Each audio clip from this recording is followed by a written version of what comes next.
Okay, hello, welcome back to the stream. I'm Milo, and my pronouns are they, them. So last week I did not stream because I had COVID. It's very bad. Please do not get it. Stay safe out there. But I'm just well enough to stream this week, so this is what I was planning on doing. This is more kaiju games. So last time on stream I played Godzilla Generations, which had a starring role for the Tristar Godzilla character. Well, after the movie, they made an animated sequel series, called Godzilla the Series. And then, like a lot of cartoons at the time, it had game tie-ins. So it had this game on the Game Boy Color called Godzilla the Series, and it had another game on the Game Boy Color called Godzilla the Series: Monster Wars, and I'm going to be playing both today.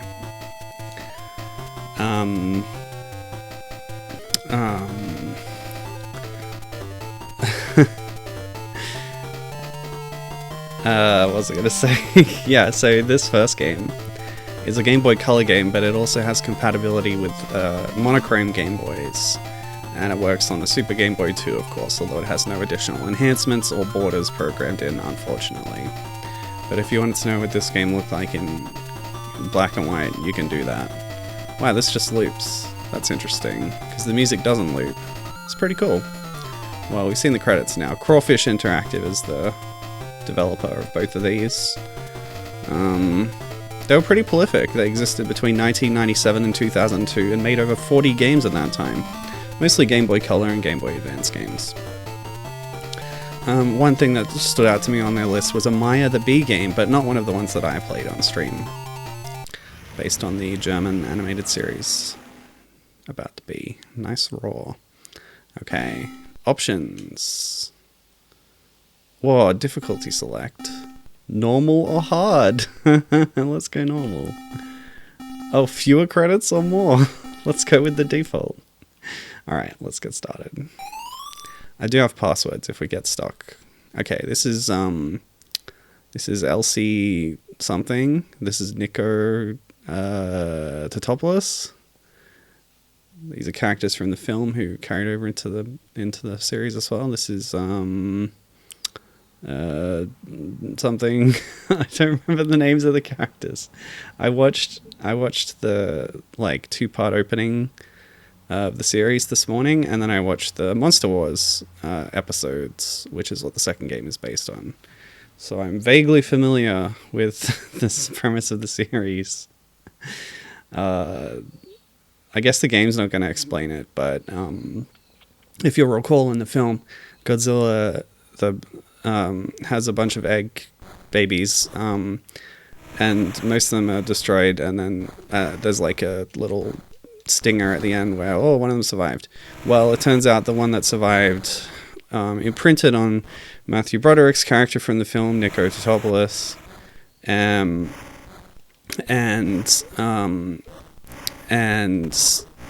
now they have a relationship. He refers to himself as the adopted father of Godzilla Jr., and much like the the development of a lot of kaiju characters in classic films. In the first film, Godzilla is a baddie. And then in this follow-up, the new Godzilla becomes a goodie and a protector of humanity, fighter of other monsters. And that's the setup of the series. Godzilla's the goodie. There's a team of humans to support him. And yeah, he fights a bunch of critters. Yeah, it's pretty cool.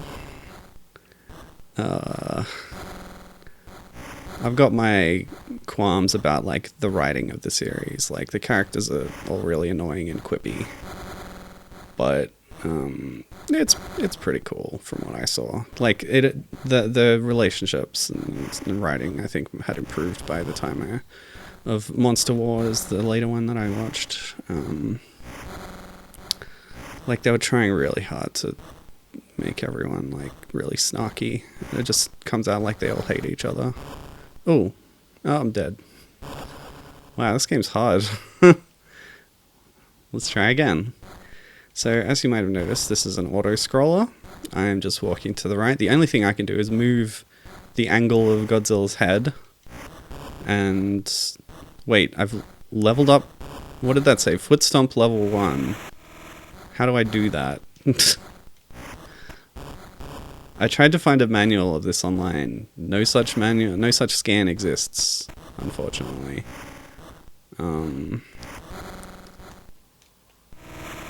I can tail whip. It seems of limited usefulness.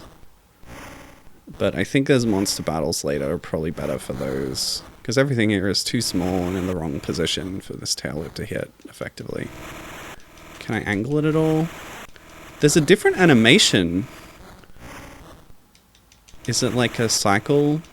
Yeah, it is. Okay. My holding a direction does not affect the direction of the tail whipping. Well, I'm glad that I have regenerating health, because otherwise I would have no chance at all. Like, it's really hard to hit things before they manage to get a volley off at you. But also, I don't understand why everyone's trying to stop me so much. Like, Godzilla's a good guy. Everybody should know that, right? Maybe I should have paid attention to that opening briefing instead of giving my own opening spiel on the series and stuff. Because there's plenty of time to cover that during gameplay, it seems. Well...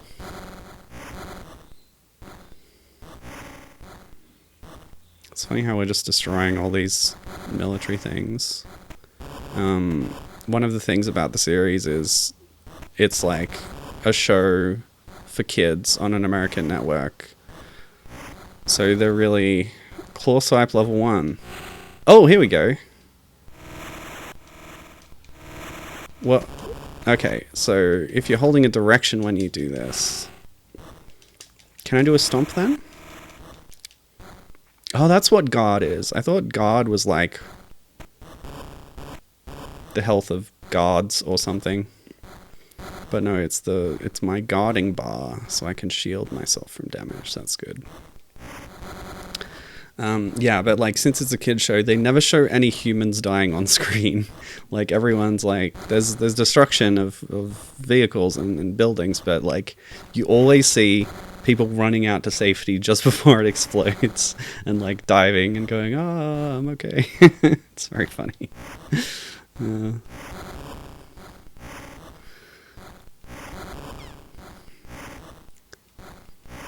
Kaiju destruction without any of the explicit violence, you know, sort of. It's like without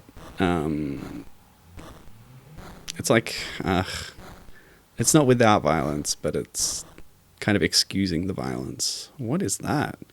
Okay, I didn't see this one in the show, but it's pretty cool design. I don't remember who the designer is for the show. There's one person credited for doing all the character and creature design, which is pretty cool. And apparently Patrick Totopoulos had some kind of input. Who's the designer of the original Godzilla from '98, by the way. Randy Elsie, have you found anything out? This creature is made of electromagnetism. You're at the Manhattan Neural Center, Nikki. There was one room in the building that was totally undamaged. The capital N is not rendered very well in this font. Belonging to a guy named Sidney Walker. According to his diary, he's a patient here suffering from insomnia. They've tried amplifying his brainwaves in an attempt to cure him. So he mentally projected a monster. That sounds pretty cool. Randy's just about to meet him. This is probably based on episodes of the show, but I've only seen a couple of them. Cool.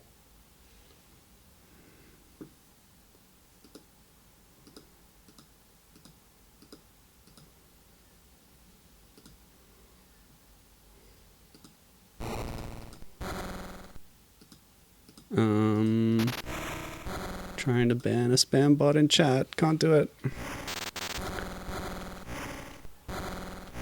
Okay, so this is interesting. A one-on-one battle, but we're too far away to use the tail whip. Oh, I think I destroyed the projectile though. That's pretty good. Guarding especially effective here. I ducked under that one. Cool. Yeah, I like this kind of push and pull of this battle, even if it's a little bit jank. The whole game is. The game didn't review very well. People don't like this game, but hey, it's cool. I think Godzilla is very well animated. The backgrounds are nice too. I'll give it that.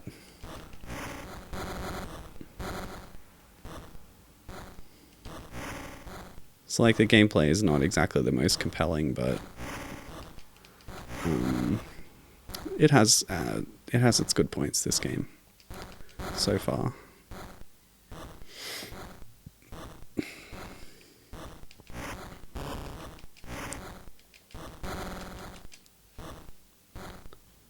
I'm logged in here. I should be able to ban this, right? Yeah, here we go. Ban.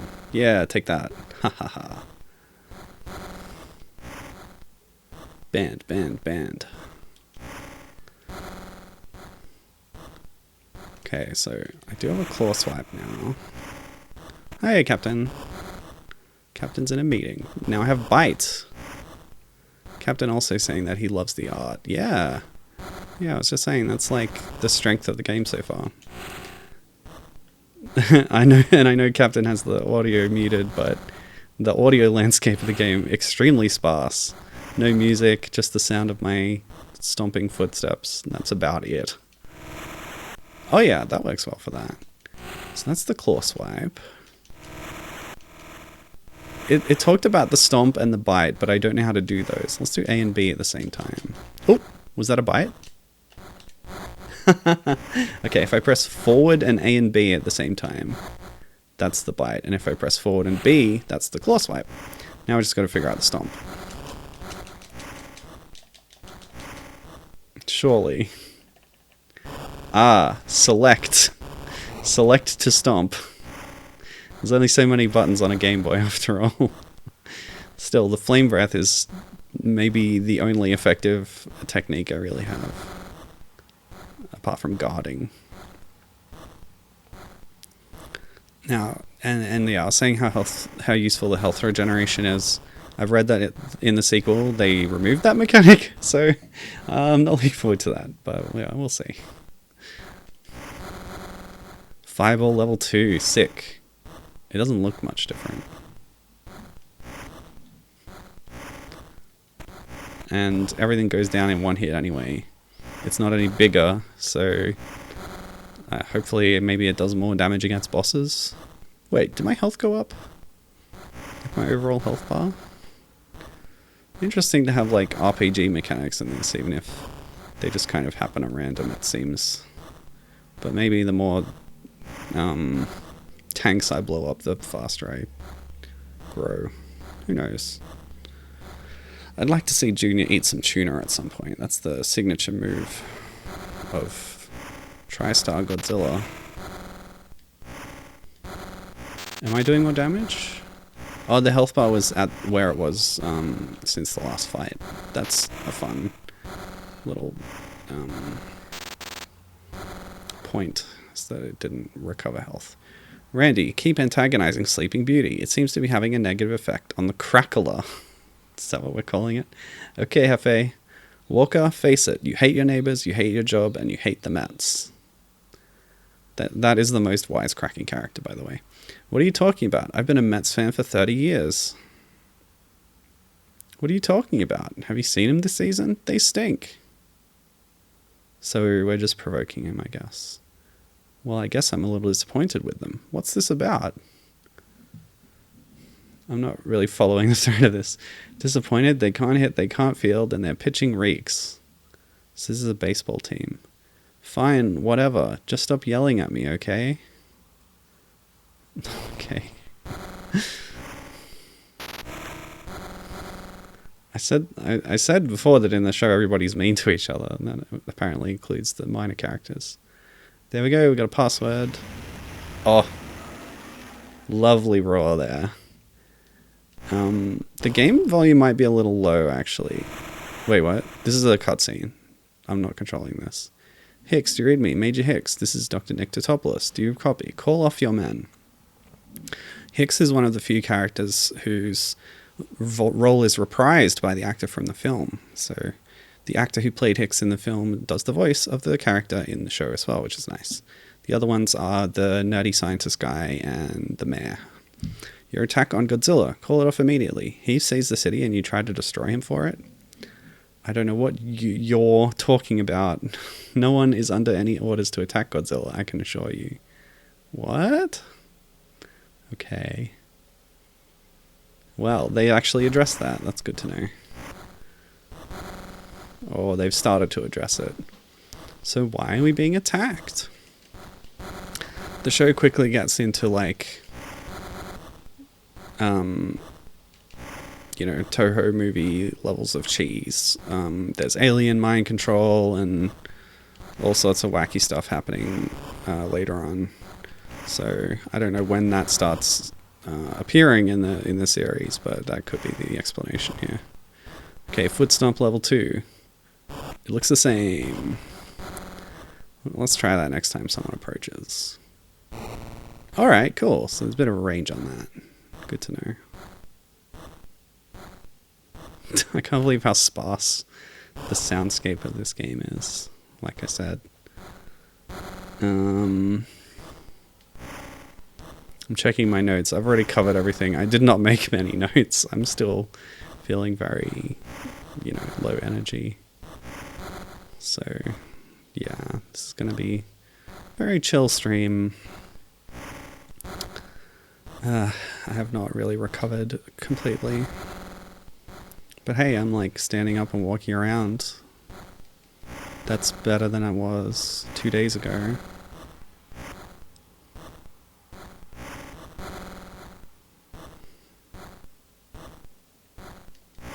What are these things? They're really cool. I want one. Maybe without a gun though.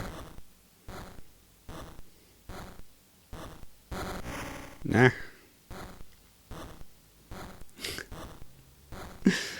We're really doing this again for a whole level, huh?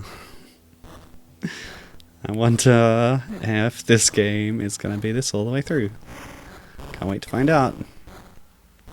I haven't let one of these attack me. Oh, there we go, yeah. Maybe I have. Claw swipe, level 2. Yeah. Sick.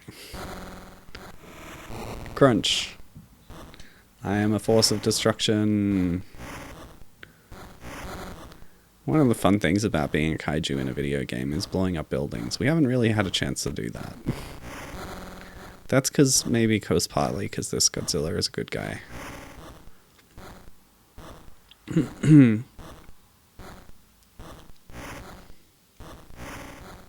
Oh. Ah.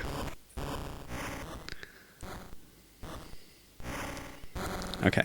Anyway, we've seen 4 of the main characters in cutscenes so far. Nico Totopoulos, Elsie Chapman, the other 2 guys.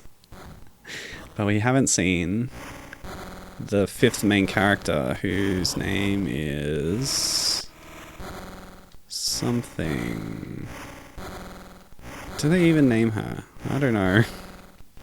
She's got a name. I don't remember what it is. She's basically the replacement for, like, Jean Reno's character from the film because she works for the French Secret Service. But she joins the team. Oh. Oh, wow. Okay. Suddenly we're underwater. That was a cool helicopter thing. I like that. Nice boss fight. Presumably it'll show up again, but probably not underwater. And my health bar, I think, is expanded again. But yeah. Nice backdrop here again. Wait, what is this? Is that Laser Dolphin?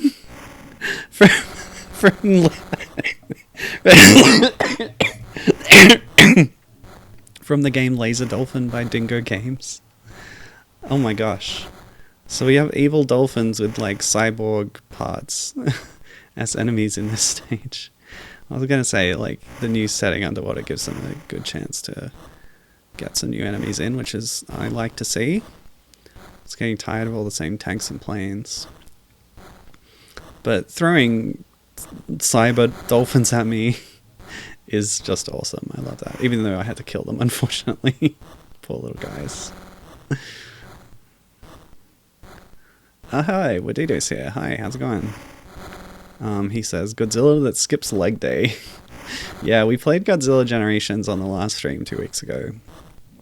And noted how extremely dummy thick 1954 Godzilla was. Or not, whichever one that was.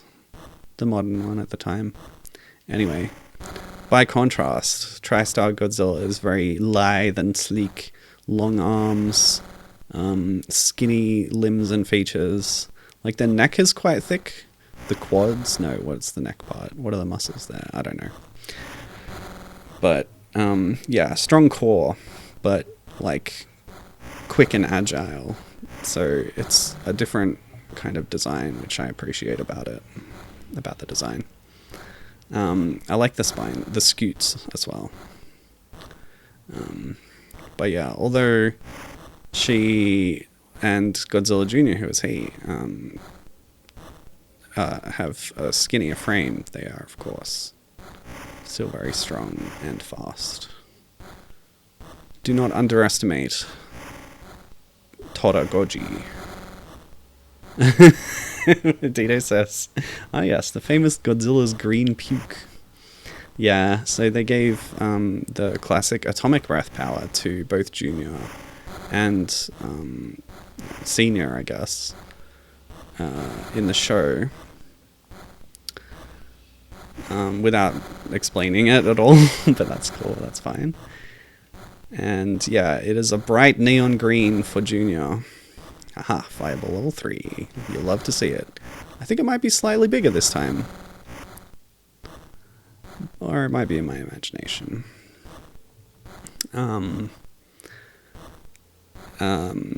Yeah, so... yeah, it is a green kind of puke beam. So during the Monster Wars arc, they bring back the original 98 Godzilla as a cyborg.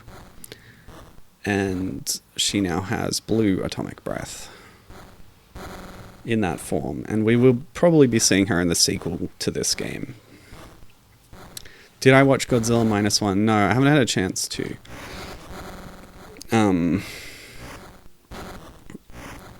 Maybe I will see it if it comes to Film Group. But yeah, I would like to see it at some stage. I've heard it's quite good.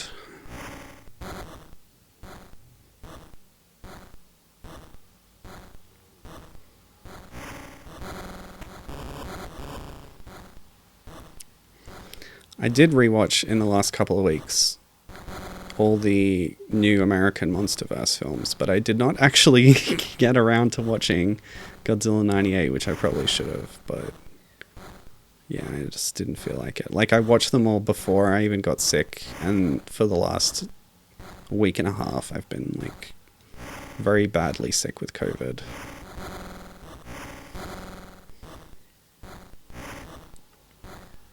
Which is probably a good time to watch movies, but, like, when you're really sick, you don't even want to do that much. You just want to, like, lie in bed.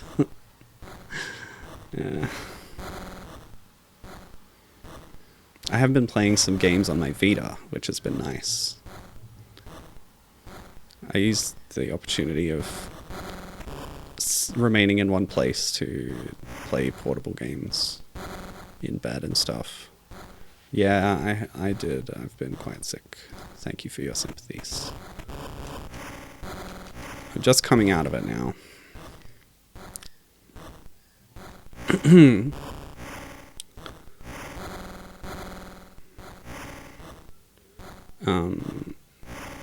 I don't know if I talked about this in the last stream, having watched all those films. That might have been like in the week after I watched them, and then I got COVID, and then it's been a week since then, something like that. But if you're interested, that's pretty much like, I haven't seen many kaiju films, but I've seen the 4 Monsterverse films and Monarch, Legacy of Monsters. And I had a conversation on Discord about relative, rankings and stuff. So just for the record, my favorite was Kong Skull Island, and then Godzilla vs. Kong, and then I put Legacy of Monsters show in there, and then King of the Monsters, and then Godzilla 2014 is my bottom ranked one, just based on personal preference.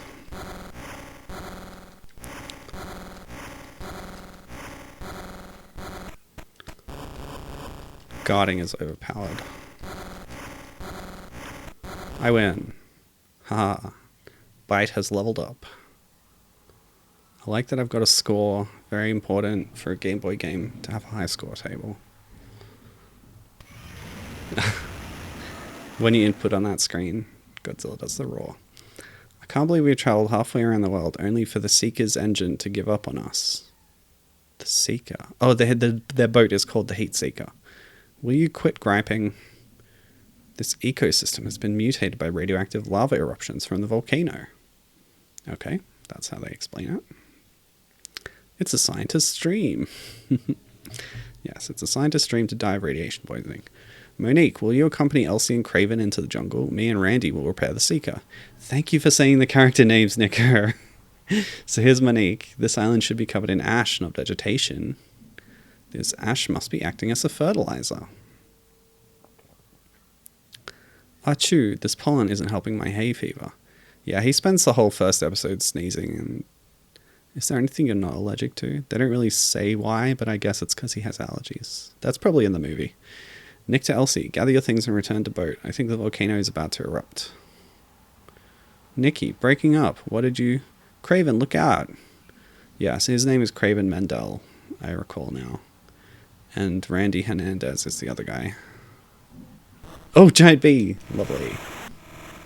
Did I watch the cartoon show? No, not the whole thing. I said before that this morning I watched the 2-part opener, and I watched the 3-part Monster Wars thing from later in Series 1, because that's what the second game is based on. There's a whole nother series as well, by the way, like Series 1 and Series 2, before the show was cancelled. I haven't seen any of Series 2. But yeah, I watched it all this morning to prepare for this. If I'd been healthier, I would have watched it in advance and more of it, and maybe even the movie.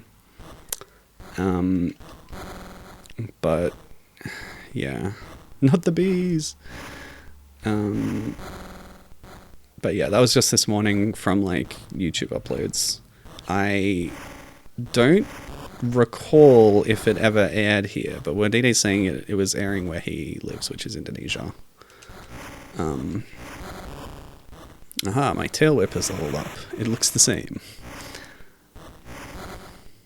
When every enemy takes one hit, like, it's not that important until they do more damage.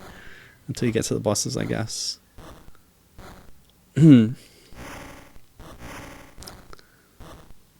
describes the show as not so memorable other than Godzilla versus other OC monsters. Yeah, the monster fights are definitely the highlight. I find all the human characters unlikable and the dialogue obnoxious. But yeah, there's some cool monster designs. A lot of them are mutated animals, so they're just giant animals that look a bit grotesque, and they're pretty cool. But yeah, it's interesting. We talked last week about how they wanted to have a female of Godzilla species in the show as a mate for Junior. But it was vetoed by Toho, and so instead they made the character Komodothrax, a mutated Komodo dragon. So it seems like, from everything I've read, Toho is difficult to work with. And if you want to use their IP, like they can be a bit finicky about it, and also it's very expensive to do so. Like, I was reading today about the new film King of the Monsters from 2019, how they wanted to include all these other monsters, but each one came with a big price tag from Toho, and they decided instead to not do that. And so they filled out the kaiju roster in the new movies with newly designed characters. which is also a fun opportunity to make some new monsters. But the show evidently had the same sort of thing happening with it. They made a lot of original monsters. I don't know if it's because of Toho, but the female Godzilla thing definitely was. Oh, Gibbons here. Hello. Wadida said, "Oh yeah, I remember that one episode. Godzilla eloped with a female kaiju." Yeah, that's a good way to put it. He eloped. So Gibbon is here, excited to see Godzilla series. That's good. I was just saying before, I haven't seen any of the show except for this morning. I watched episode 1 and 2, setting up the premise, and the 3-part Monster Wars arc later on in series 1. And that's all I've seen. But I think it gave me a fairly good idea of the thing. So Gibbon has just been watching King of the Monsters herself, and it just ended. Oh, don't miss the post-credit scene. Actually, it's not that exciting. Wadito saying there was also a strange romance in the Inhumanoids episode. I don't know what you mean. Could you elaborate, please? I'm intrigued. Well, yes, of course. I would expect you to have seen it before. Rewatching. Yeah. How did you enjoy it this time? I don't mind King of the Monsters. I think it's pretty cool. It's just, I like Godzilla vs. Kong better, even if it has a lot of unfortunate cuts to it. Like, it's very rushed, the pacing, which hurts it, but otherwise I think it's a lot of fun. Not so Godzilla 2014, which I didn't really enjoy at all. But Skull Island, I love. I think it's awesome. So full of color and life.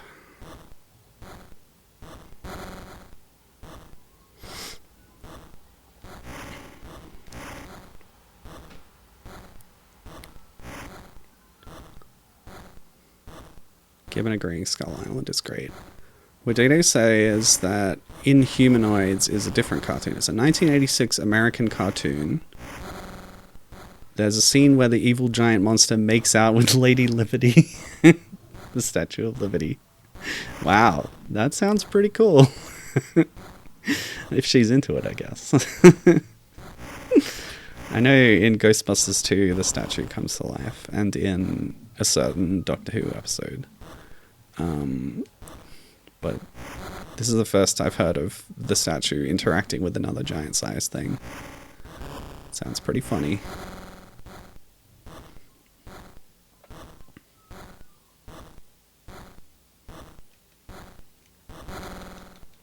Yeah, I'll take that. The only problem with the tail whip is it actually interrupts your momentum. It might make the level go slower. And the already plodding pace makes me not want to do that. Also, yes, my health bar has definitely been growing over the course of the game. Take that! The bosses are too far away to hit them with anything other than your fire breath. I was saying before, Gibbon, that this first game is a dual booter. It works on monochrome Game Boys as well as Game Boy Color, but unfortunately it has no interaction with the Super Game Boy. Well, that's the end of the killer bees and the world's nastiest houseplants. I've said it before and I'll say it again. Never bet against the lizard ring. King. The kerning. Okay, people, let's move out. Yeah, this was a black cartridge. So it was compatible with the original Game Boy as well. I could show you what that looks like. But it's really just this in grayscale. I tried it out in a different emulator before. Can I change? Yeah, no, I can't like activate monochrome mode in this emulator, unfortunately. Oh, the scene ended without resolving the conversation. Interesting.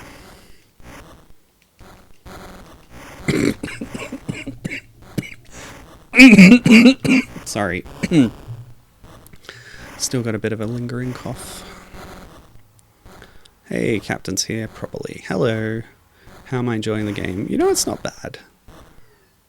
Like, if this goes quickly enough, I can show you briefly another game that plays similarly on the DS, which I tried a couple weeks ago. And that game is much worse because it's much harder. So this game isn't very challenging, but it means that I'm making progress and getting to see more of the game, which I prefer. So just to compare it to Godzilla Unleashed DS, it's better. But, you know, it's pretty... it's chill. It's just what I needed today, frankly. Like, it's a pretty weird way to do a Godzilla game, but it's been done a couple of times this way, so who am I to argue? Like, this is how a few people have chosen to adapt a kaiju story into a video game. Because, like, in my last stream, Godzilla Generations Maximum Impact was also an auto-scrolling shooter in some way similar to this, so, you know... That I also thought that was weird, but I guess it works well enough. So yeah, I've got the stomp, I've got a tail swipe, a claw swipe, and a bite. But the range on all of them is pathetic, so you're pretty much better off just doing fire breath the whole time. So sadly, unlike Godzilla Generations 1, it doesn't make much use of the enhanced agility of this version of Godzilla. Like, I might as well be 1999 Japanese Godzilla from Maximum Impact the way I'm waddling around here. So now we have a new locale, a shallow water area, which lets them use boats as well as the underwater and flying enemies, so a combination of all of them. So that's interesting. In a way. It's slightly interesting. Water level, yeah. Earlier there was a completely underwater level which looked quite nice, and it had submarine enemies, and it had dolphins with freaking laser beams attached to their heads. They did attack me with a kind of Echo the Dolphin sonar attack. That's kind of been the highlight of the whole game so far, honestly, was the cyborg dolphins. I don't even know if they were cyborgs. They might have just been wearing backpacks. Sort of like Darwin in Sequest DSV, which had 3 game adaptations. Did I ever play the Game Boy version? Or was that just something on my to-do list forever? In the Game Boy version, you get to dive as like the kid character, and Darwin follows you around. But you don't get to directly control Darwin, the dolphin, unlike in the Mega Drive and SNES versions. I should get back to playing more dolphin games. Do another dolphin stream. But I'm on the kaiju kick right now. And then I need to play Star Fox games. That's in the backlog. Like Star Fox inspired games. I've been meaning to do that stream for a while. There's some other Argonaut games that they made around the same time using that, like, polygon technology. That's going to be, like, one of the next streams that I do after this. Because I think after this I'll be done with the kaiju stuff that I had planned for. I also appreciate, Captain, you taking the time to try out Gamera 2000, which was my pick for Game Club this month. It hasn't got a lot of attention in the chat, so I appreciate you picking it up.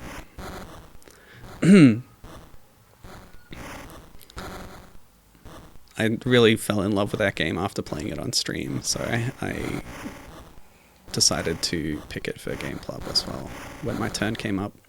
Yeah, that's okay. Don't worry about it. That wasn't a criticism.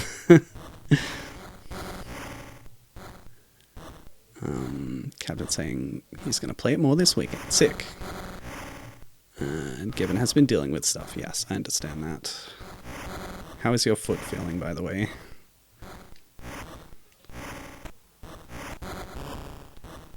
Captain says it's the kind of game I want to play on the couch, which means a weekend-only game. Yeah, fair enough. I haven't sat on the couch in a whole week.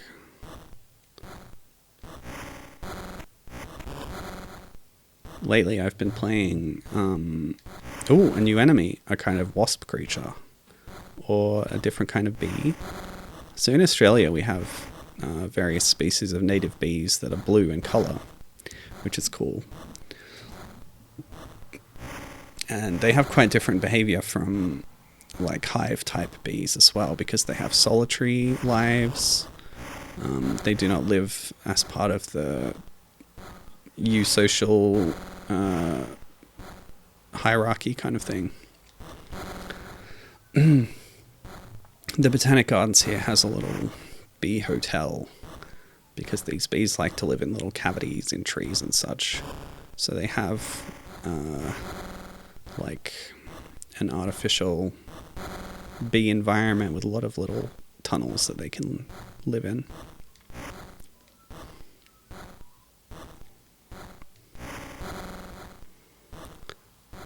Gibbon's foot is fine, and her fingers and wrist are almost healed as well. Almost done antibiotics from the other ER visit. Oh no. Yeah, it sounds pretty rough. Hope I don't have to start taking my antibiotics again. My infection problems have come back. Folliculitis. Captain says, Steam Deck plus dock makes for a great way to play games on the TV. Well, that's interesting. I didn't even know the Steam Deck had a dock, frankly. But that sounds good. Captain says, I love our native bees. I have a bunch of bee hotels in my backyard area. Oh, that's sick. That's a great idea. I should get some bee hotels. I have a bird bath with some rocks in it, which they say is a good way to let bees stop and have a drink. You gotta have surfaces that they can land on that are partially covered in water. But then, like it's very dry here. The water evaporates very quickly from our bird bath. So really the only time it's full is directly after a rainy day. And I just can't be bothered going out there and filling it every day.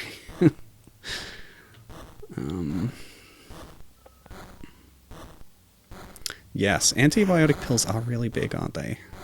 I found that too. Just really difficult to swallow. Gibbon says, I wish I could put up bee hotels and bat boxes, but I live in an apartment, sigh. Ooh. Okay, we got another tank. Still haven't really established who these characters are that are attacking us.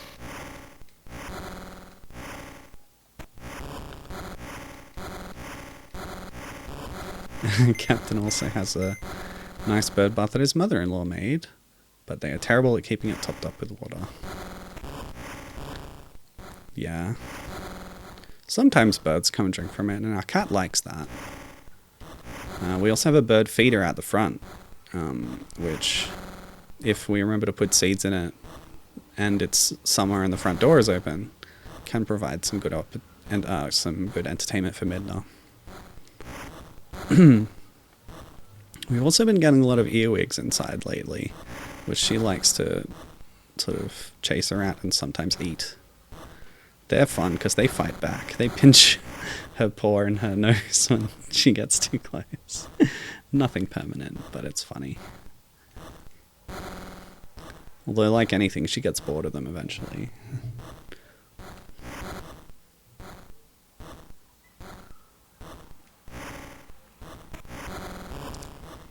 Bat boxes in it is an interesting concept too. We do have bats locally. I see them flapping around sometimes. But yeah, I wonder if I could get something to encourage them roosting here too. Oh no. Captain's having huntsman spiders getting inside. I hate them. They're so big. They're really scary. For me, anyway. He says we keep having to rescue them from our cat. That's interesting. Midna, I don't think, has ever interacted with a huntsman. We have had a couple inside, but none that directly interacted with her. You might be able to hear the magpies right now, actually, in the background.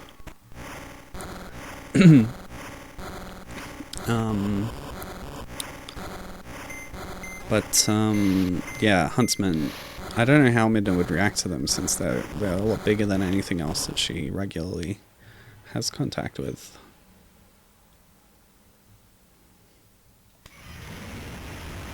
Roar.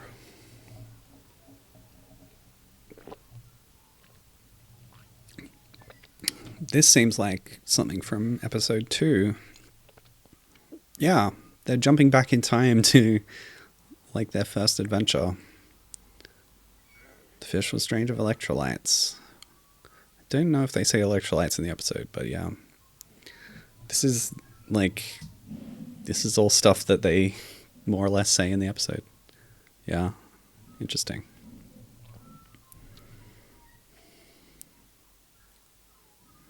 What kind of predator? Oh, well, I'm sure we'll find out. Look. Oh, it's cute. It's a giant squid.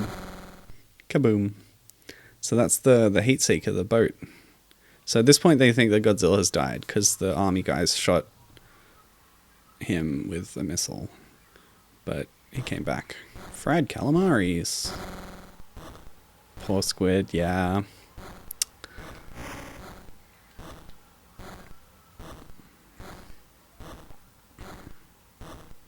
And there's a lot of giant squid in this episode, which seems unusual. But as it turns out, the squid might not be the problem. Oh god. Oh, I gotta read this. The captain said, I unfortunately know the exact crunch of a huntsman. When my cat bites them, it makes a crazy loud crunching noise that you can hear on the inside of your head. That's wild. That is great.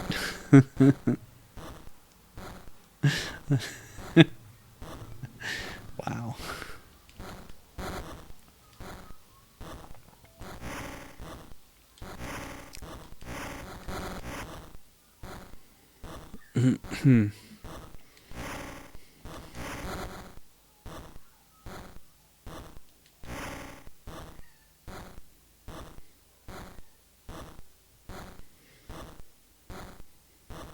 Yeah, you do gotta feel sorry for the squids. They're the victims here.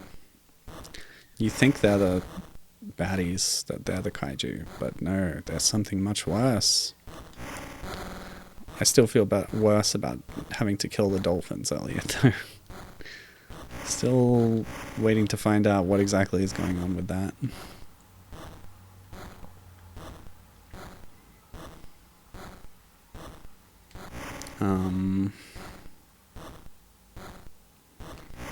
So yeah, like the tar, as they call it, is digesting things while also keeping them alive, which is a plot device that comes up later because people are in it and the people are able to be revived. Oh yeah, and then there's this really weird thing that's like the monster was eating the tar from the squids and now it needs another source, and like, wait, did you just confuse tar with ink? Because they're both black. Squids don't make the tar. So instead it goes and eats a road that's being like resurfaced with asphalt. And this is in Jamaica, by the way. I don't know if they established that. I didn't look up who plays the like policeman who is trying to calm down the crowd in Jamaica. But let's assume it's the same guy who plays Sebastian the Crab in The Little Mermaid. Don't remember his name. I could probably look it up. I'm on Wikizilla right now, which is a great resource for kaiju stuff. So, he survives that earlier encounter with that strange military group, then saves our sorry butts. So they're like massaging the plot of the episode to include this other stuff. These squid aren't charred like the others. You mean Godzilla didn't do this? They look like they've been drained, like the fish we found in the tar. So the squid may not be the predators we thought they were. That was my French accent. Thank you. What is that? Oh, here we go. Looks good. I think we found our predator. So this is the other kaiju from the episode 2. Guess again, compadre. It just found us. That's literally a line just from the straight from the show. That is something that character says. Oh no! I'm stuck. Release me from the sticky tar. This monster can spew out the tar. Hello? Given says, I think this is my favorite show original kaiju. You were singing the praises of Crustaceous Rex the other day. We might see them in the next game. But I did not see Crustaceous Rex in the episodes of the show I saw. But regardless, I agree that this is a good kaiju design. I like this one. Oh, okay. If I press select for the stomp move, that releases my foot. That makes a lot of sense. Okay, I didn't think of that. Good move, game. Okay. Maybe I can destroy that blob with a fireball. But otherwise, like, the health regen really takes care of a lot of damage sources in this game. Especially now that my health is so much higher. Yeah. Wait. This is the one from episode 2, which shows up again attacking Paris, I think, in Monster Wars. It's got 2 legs and like a weird like tentacle mouth. It's got a bunch of tentacles on its belly. I don't know what it's called, but I might be able to look it up while I'm stomping along here. So I think Gibbon was talking about Crustaceous Rex. Oh, that is Crustaceous Rex. Okay, I wasn't sure.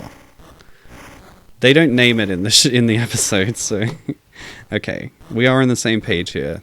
The kaiju that we just saw is Crustaceous Rex. I just figured that Crustaceous Rex would look more crab-like than what this one does in the show. But okay, that's fine. Let me just... Yep, confirmed that is Crustaceous Rex.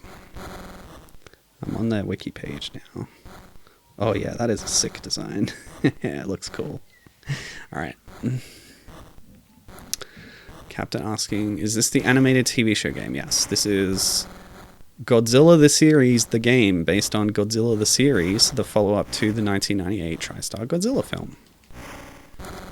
And it is directly adapting episodes and monsters of the show. So yes, forgive my confusion about Crustaceous Rex. Good choice. How many times does this guy appear? Also in episode 24. Good to know. So, pops up a few times. Although the one that's in the Monster Wars episode is a lot more brown than the one that's in episode 2, which is kind of green. So I don't know if they're the same exact monster or just another of the species.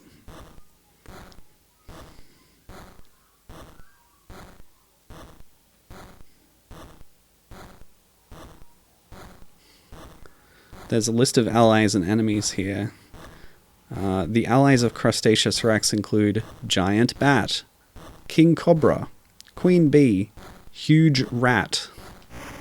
So they don't always have very imaginative names, but Crustaceous Rex is a great name.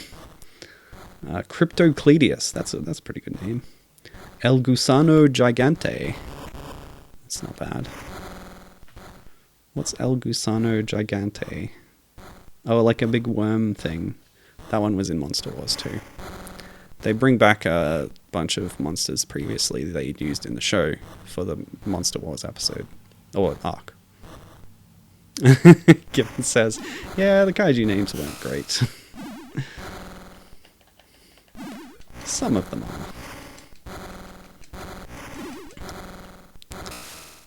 Captain says, this TV show came out right at the right time for me. I was the right age for it, right when it came out. I do, however, barely remember it. Yeah, I don't think I saw any of it originally. I saw the movie, probably when it was rerun on free-to-air TV. We probably taped it at some point. But yeah, I don't recall ever seeing the show. Where were you when you saw it, Captain?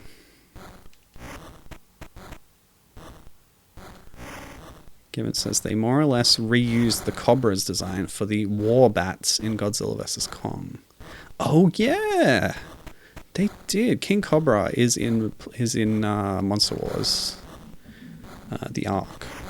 And now that you mention that, yeah, when Kong first gets to the Hollow Earth, he fights a couple of snake-type creatures, and they do look quite similar to that. Man, that's a great scene. Where he just, spoilers for Godzilla vs. Kong. But he, rips it open and then starts eating its brain. It's so funny. It's very good stuff. Captain was in Hawaii at the time, so you might have seen it on Fox Kids or whatever. I don't know if that's a channel or what, but it's a Fox show, I believe.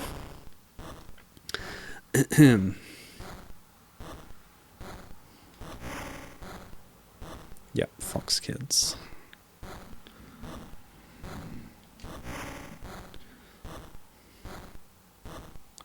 Do you remember any of the human characters at all? I just watched a bunch of episodes and I was struggling to remember their names at the start of this stream. Oh, we've been going almost an hour already. Gosh, how about that? Well, hopefully I'll get through this one.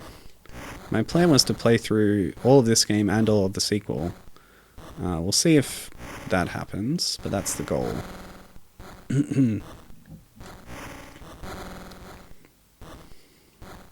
Usually I look up a long play to see how long it'll take, but I guess I didn't do that. Hey, I'm sick. Cut me some slack. And let's just admire the animation of Godzilla's arms and legs here. Very good stuff. Look at him flow. Why are there no enemies? Okay. So, Captain's saying that Fox Kids was a time block of kids programming on Fox, starting at 3 p.m. after school until 5:30. It wasn't its own channel, if that makes sense. Yeah, that makes sense. I understand the concept.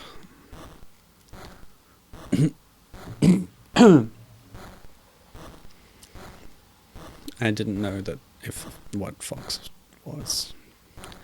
I do not understand American television channels. So yeah, this is Crustaceous Rex. I don't think... and yeah, I can destroy those tar balls with my fire breath. I don't think you're getting the full majesty of Crustaceous Rex in this game, to be honest. We've located all the missing swimmers, and they all appear to be okay, apart from a little dehydration. Can we go home now? I'm kind of sad we haven't seen Nigel yet, actually. Nigel is a robot that Craven invented, who, gets destroyed in every episode. And, what's his name again? The guy, Hernandez? Randy Hernandez. He, reprogrammed it to make pop culture references and be annoying. So that's cool.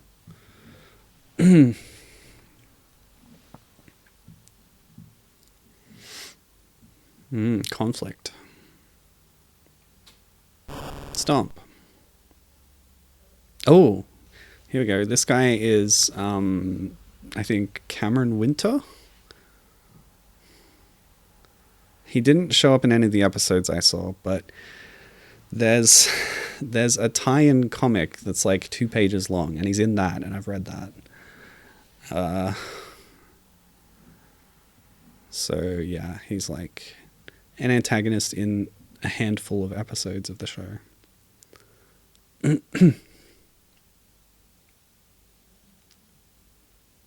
Okay. Sure. So he's a tech bro. Neural stimulator.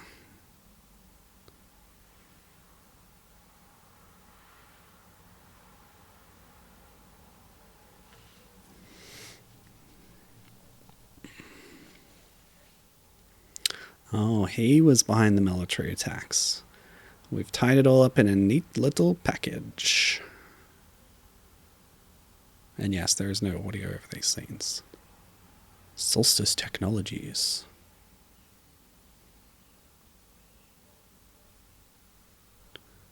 And a neural thing. They were a lot like Apex Cybernetics. Okay. So now I am bad Godzilla?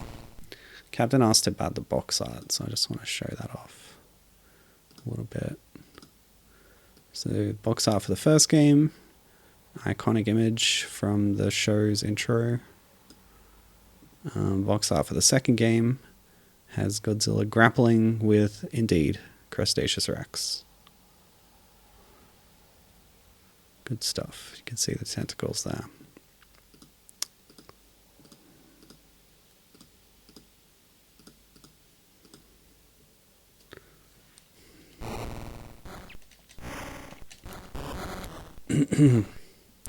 Gibbon says Nigel is great. Yeah, I like the gag of him getting blown up in every episode. Yeah, it's just kind of funny robot character. It's pretty cool.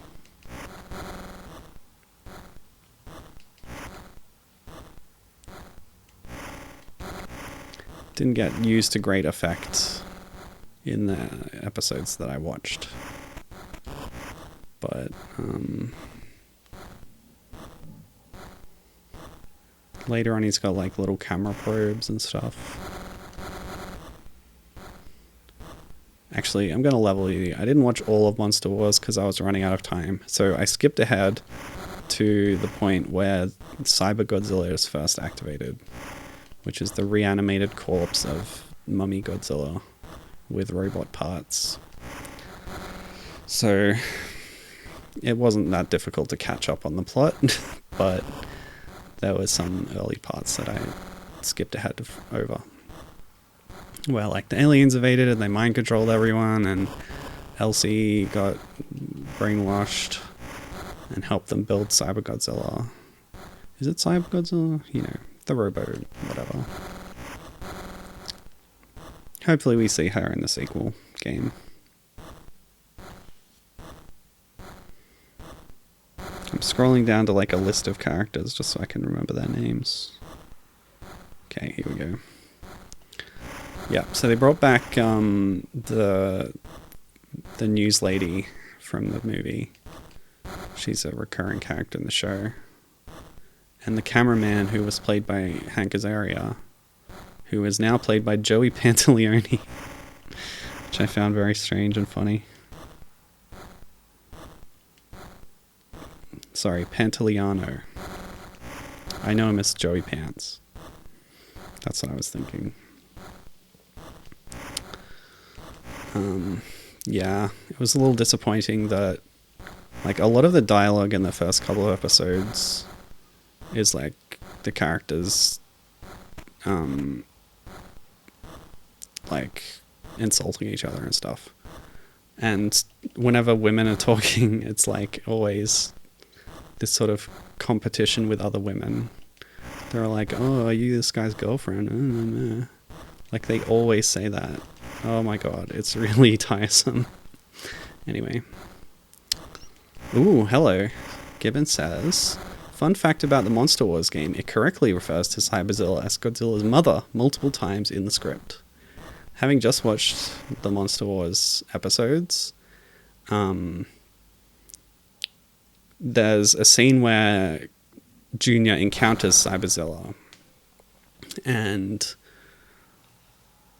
Nico is there too, and he sort of looks between the two, and he sort of goes off with Cyberzilla, and Nico says, "Oh, I'm just his adopted father. Looks like he sided with his birth mother."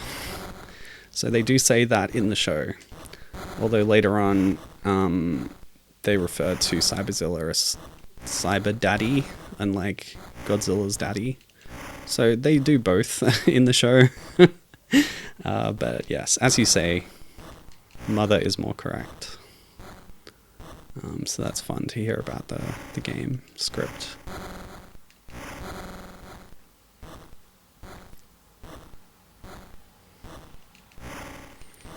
They also make sure to note in episode 1 that Godzilla Jr. is incapable of reproduction. Although how they managed to test that, I have no idea.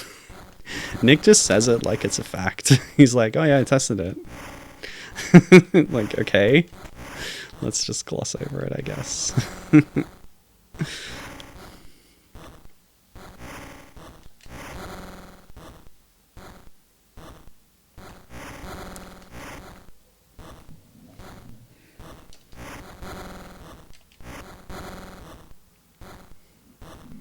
Gibbon says, very obvious late addition to the script. Yeah. They do seem to go back and forth a bit on the gender stuff.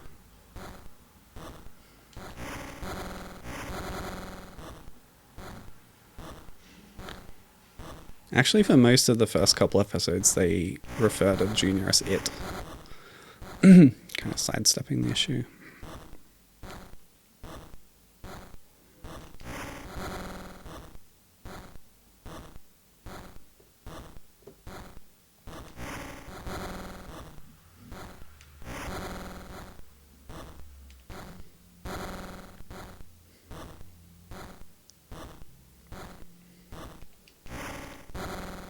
Tristar Godzilla does appear in another video game, which I didn't mention in the last stream. Gibbon sent me a scan of the box art of it, which was fantastic box art, I gotta say. But yeah, it's on the PlayStation 1. It's called Godzilla Trading Battle, and it's like a kind of virtual card game kind of thing.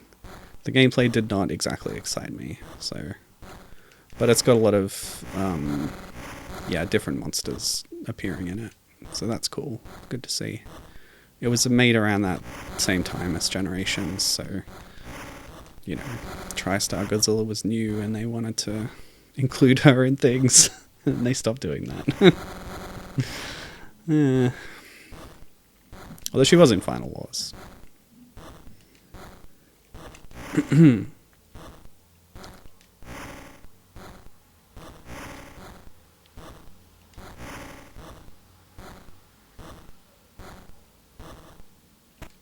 What? Palette swap boss? Okay, we are, like, you know, facing up against Cameron Winter in the plot, so, you know, I guess it makes sense. But it's not a very interesting boss.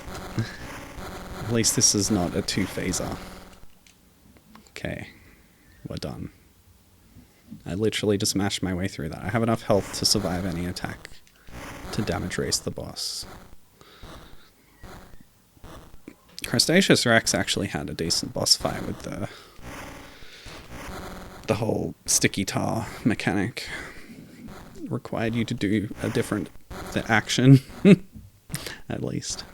I wonder if that helicopter was close enough to tail whip. Maybe.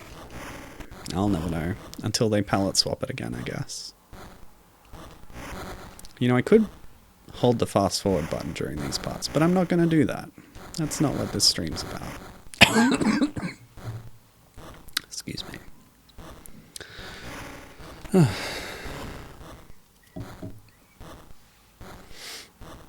I think the best thing they could do in Godzilla New X Kong New Empire is bring this Godzilla back. That would be sick. Yeah, Gibbon says, like, I feel like this is the seed of a decent game, but they never do anything too interesting with it. Yeah, that's a good summation. Crawfish Interactive, like I said, in 5 years they pumped out 40 games on the Game Boy Color and Advance. So I'm sure a lot of them were made in a kind of rush without too much effort. But there's some effort here, like especially in the graphics department. It looks really nice. Some good like color choices in the backdrops and stuff at least, if nothing else. And Junior is animated quite well.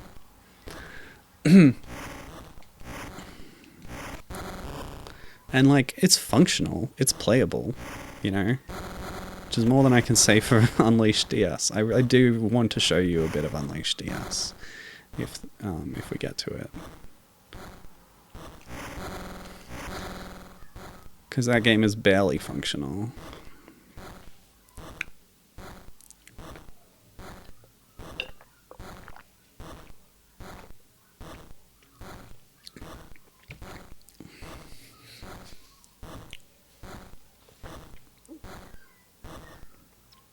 Okay. They just forgot to put enemies in that section, I guess. It's fine. This is a walking simulator, ahead of its time, really. You just happen to be playing as a giant lizard monster. You're meant to just take in the atmosphere. It's a contemplative experience. You sit back and you ponder the meaning of existence while you blow up a fighter jet with your atomic fire breath.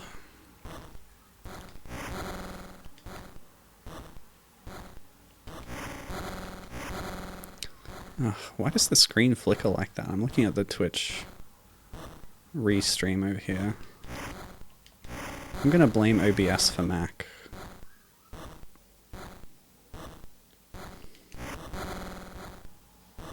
I don't think that happens in the PC version when I stream from the PC. But streaming from the Mac is more convenient for me.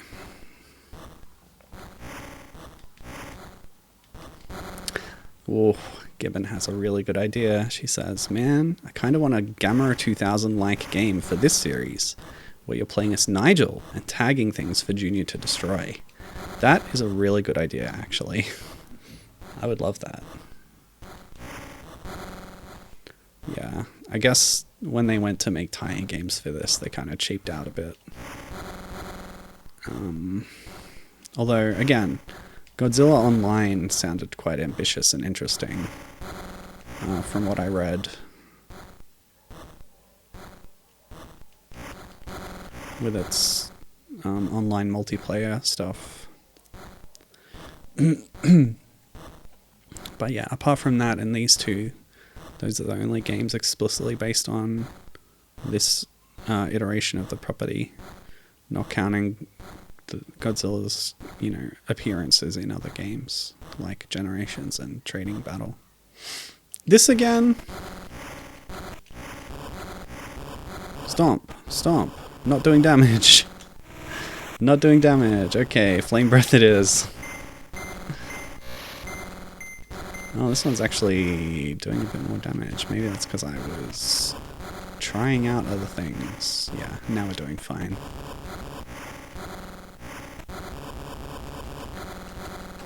I was just testing if holding down the button would rapid fire. It doesn't. I gotta tap. I could probably set up a turbo button. Stomp. Okay, it's nighttime. That implies that we're nearing some kind of climax, I hope. I don't actually know what the plot of the Cameron Winter episodes involves, so I don't know what, like, monster is coming up.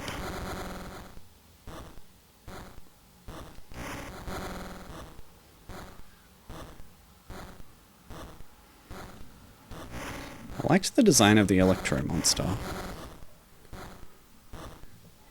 Even if that kind of ended abruptly.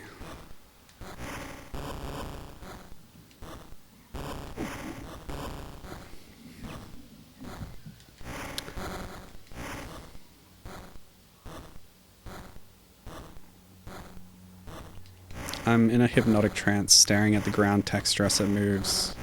Like I said, this is a contemplative walking simulator. But for some reason I'm getting Wario Land 3 vibes. Oh, here we go. Gibbon says they did make a few different online experiences. Godzilla Online... Oh, okay. So they made a few online experiences, and Godzilla Online with its 3-way multiplayer, and 2 LCD games, and a pinball machine, plus appearances in other games, and these 2 Game Boy Color titles. Like, they really went to bat with Tristar's Godzilla, but then they just stopped. Yeah, but my point was that they didn't make any, like, really big landmark, like, console game releases to go with it. All those things are kind of ancillary products, you know? Or you could describe them in that way.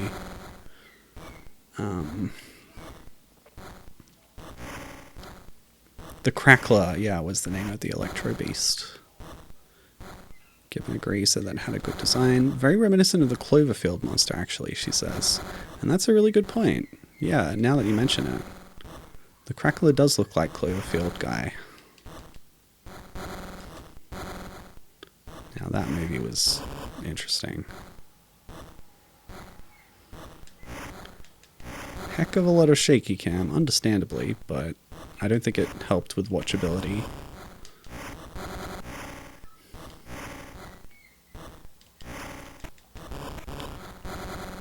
That movie is also covered on Wikizilla, because Wikizilla covers, like, all monster movies. It's pretty cool. Oh. Given says, if I recall correctly, this is the final level and there's no more kaiju. Oh, okay. Oh, here we go. We got the Contra base. Oh no, it's shooting out Australian native bees at me. Tail whip, tail whip. Yeah, I got the bee with it. Nice. Have I leveled up any of my abilities in the last, like, 5 levels? Or did that mechanic stop mattering? Kaboom! Yeah, sick. Progressive damage to the structure. That's nice. I was just saying how you don't destroy any buildings in this game. Looks like the final boss is destroying a building.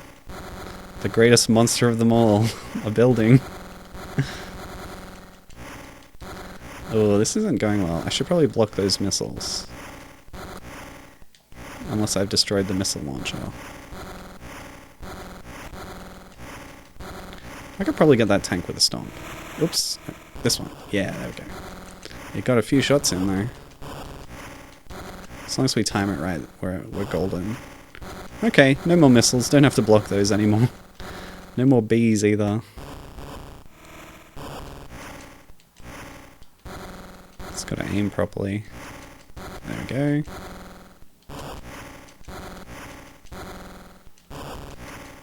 The Crackler. Okay. I blew up the building. Oh, a song! That's the last we'll see of Cameron Winters, apparently.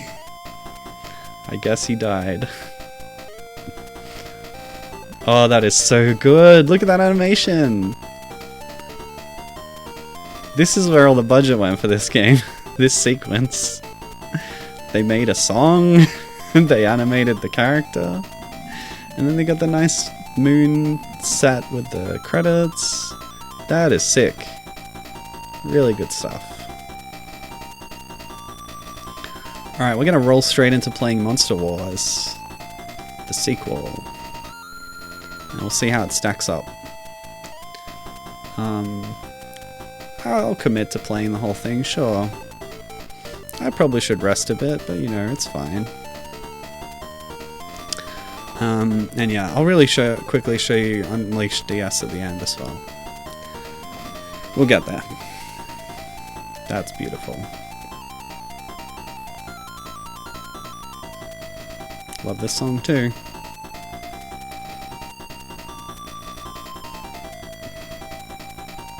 I think we're looping already.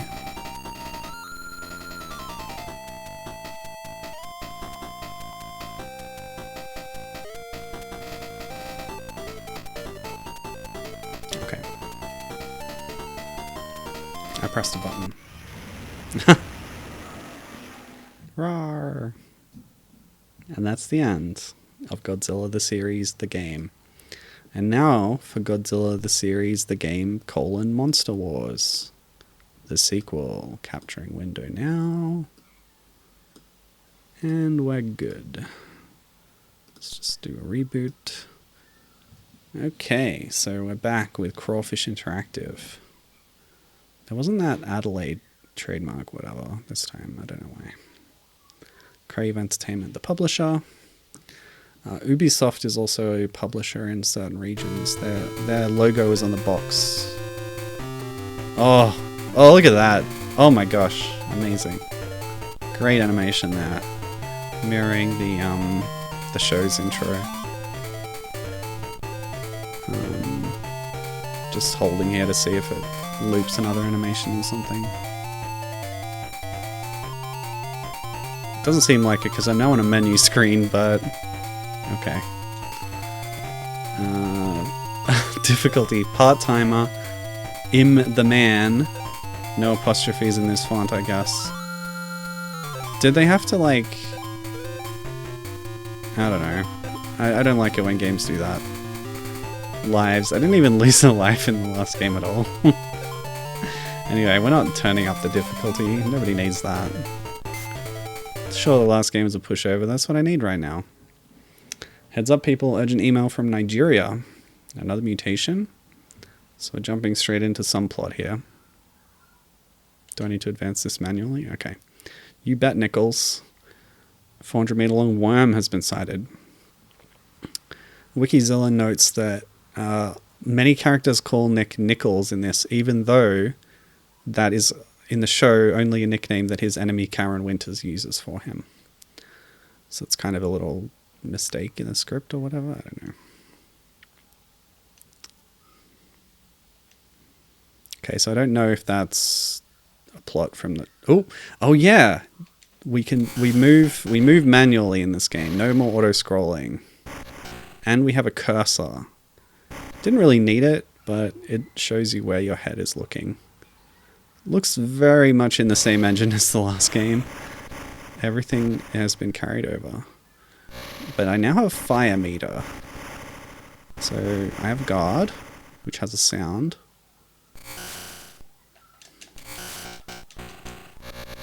Whoa! Okay, so instead of stomping, select now does a rapid fire stream of fire breath. Enemies are leaving tokens behind. It disappeared before I got to it. Fantastic. Whoa, where's that? Okay. Whoa, what? I don't know how I did that, but there's still a stomp. Oh, and my health doesn't regenerate naturally. But I didn't manage to pick up that health. Maybe I need to fire breath the power-ups. Let's try that next time one appears. So yeah, because our health doesn't regenerate, I feel like the difficulty is going to be a lot higher with this one. No. Gibbon says, I can't remember if there's a way to speed up your movement. I'll double tap? No. Hold down B? No. Because B's an attack. I might actually have to make save states.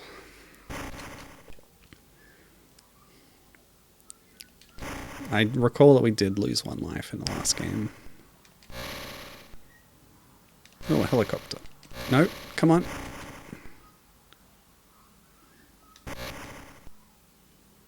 Okay. Maybe that other pickup restores my fire breath. Okay, you shoot the power up to get it.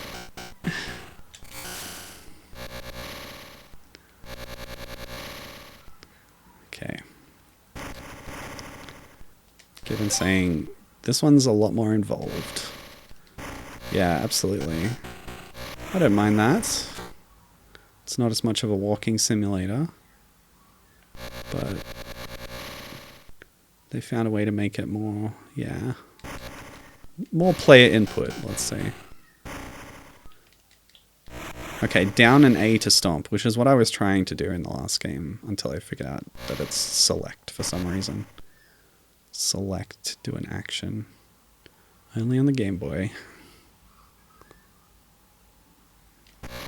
Although we once again have no music during gameplay.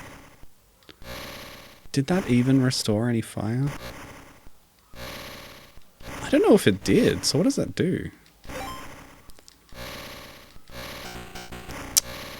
Jerks.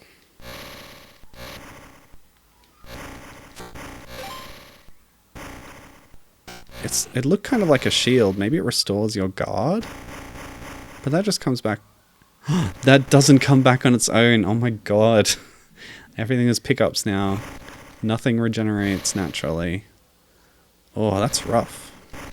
Well, we'll see how that affects the game balance. I don't have high hopes. Oh, a T. T gives you tail whip level up. Okay.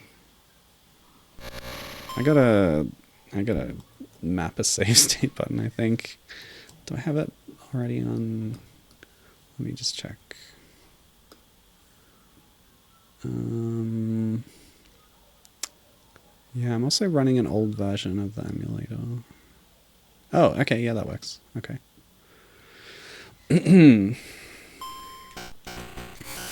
No. Whatever. Okay, so we're in the deserts of Nigeria. Lovely stuff. A lot of similar stuff to the first game.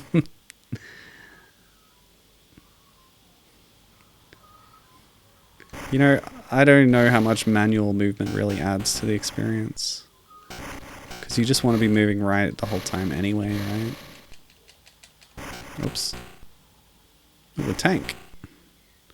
Looked like an Advance Wars tank. What?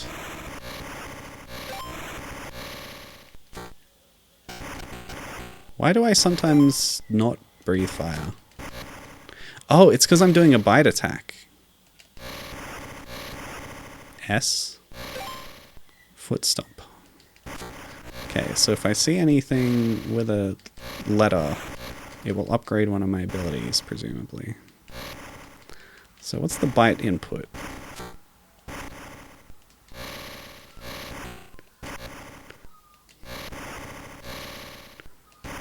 Trying to... It's like tapping across an A at the same time, I think.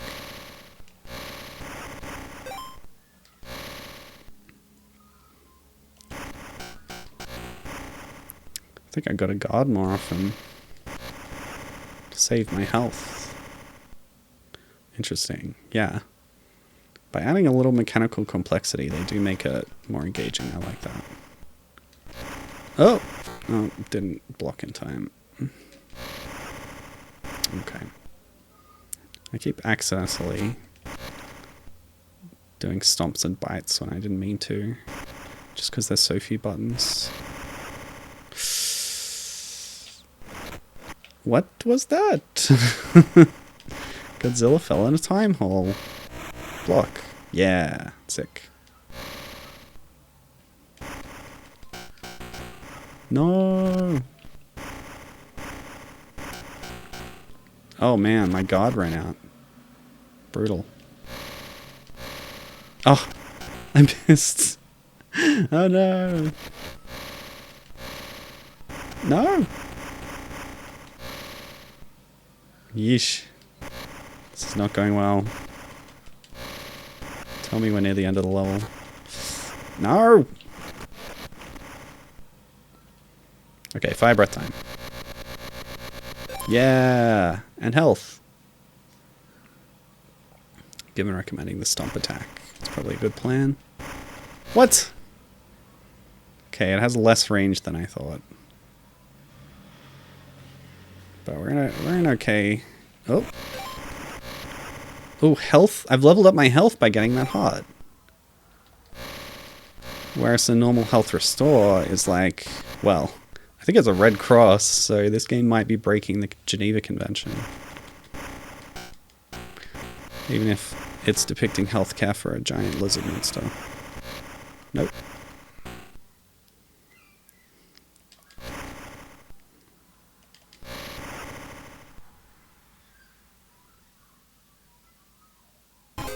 Whoa! Music! I don't believe it.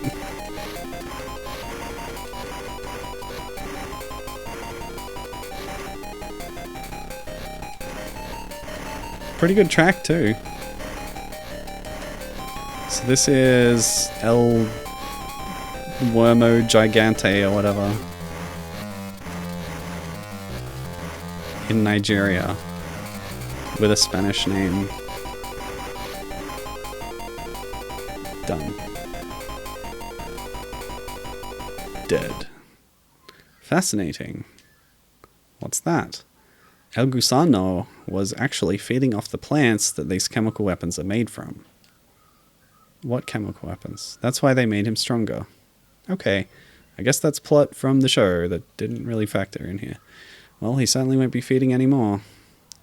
Yeah, Heat 1 Mutation 0. Heat is the name of our organization, by the way. It stands for Humanitarian Environmental Action Team. That's my guess. I don't remember exactly.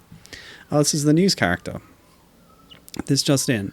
A new microbe designed to break down garbage has run amok in the city today. Wait, are we getting Hedera? So far there are no fatalities, but the scene is of pure destruction. The colony of microbes seems to grow each time it eats. If something is not done soon, it may be too late.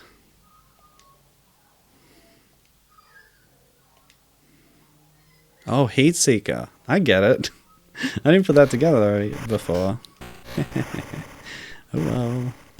Okay, we got another nice city backdrop. It's maybe a bit busy, but it's certainly got a lot of detail to it, like the backdrops in the last game. I feel like the last game had more muted color palettes, perhaps. Oh, this is another legally distinct situation. Given saying that they were not legally allowed to call it Hedera, so it's just called the Nanotech Monster the whole episode. Oh wow, I was joking. Can't wait to see the design of this thing then, I guess. Like, it certainly sounds like Hedera from the description, right? Yeah, looking forward to that. Come on. Yeah. I want to destroy as many things as possible, not let them get away, because they might drop useful little power-ups. If I can upgrade my fire breath, that would be nice. Gifford says, it's just Hedera. That's funny.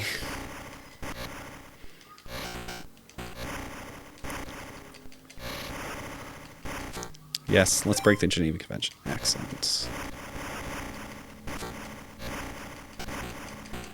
No! Ah. They got away. So presumably this is still Cameron Winter's private military attacking me. C or G? Claw swipe. Okay, it was a C.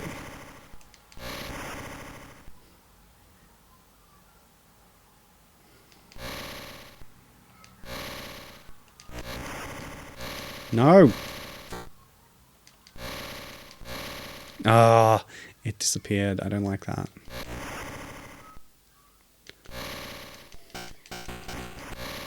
I'm running low on health. Oh.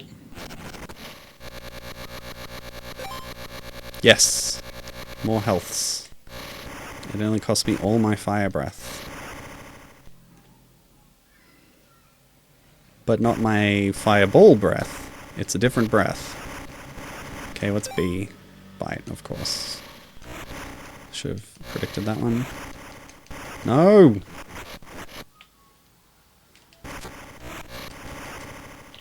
Ugh. Okay, this is not going well. Let's just stop moving for a second. Wow, I found a use for not moving. Okay, cool. Alright. This is gonna end badly. Unless they forgot to put enemies in this part of the stage. Can you move it up a little, Junior? Alright, we actually did it. Nice.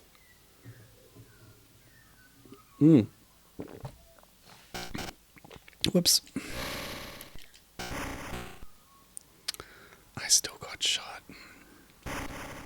Yeah, this Godzilla is vulnerable to bullets, as seen in the movie. I guess it was rockets that did her in, like missiles from fighter jets.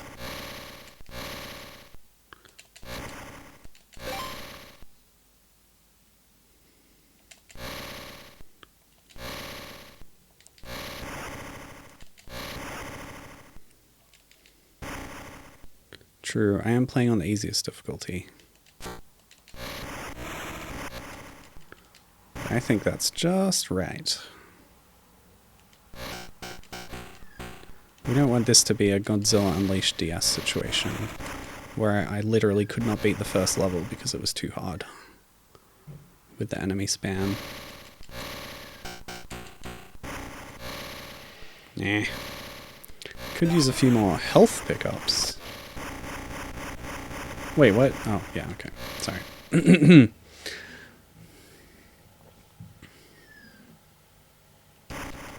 If there was an easier difficulty, I would pick that.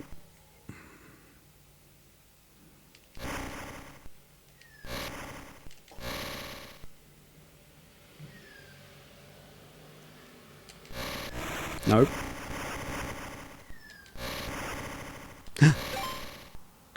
Level up my health. Sick, sick, sick.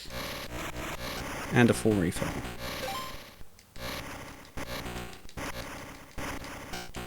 I'm trying to stomp and it's not working. Oh well, whatever. Game Boy. What you gonna do? Oh. Wait, what's that? It was like an infinity. I guess I'm invincible? My fire breath still runs out. Yeah, I think I'm invincible. I am. Okay, cool. Still try and kill stuff to get more pickups. Oh, it's run out. Nah.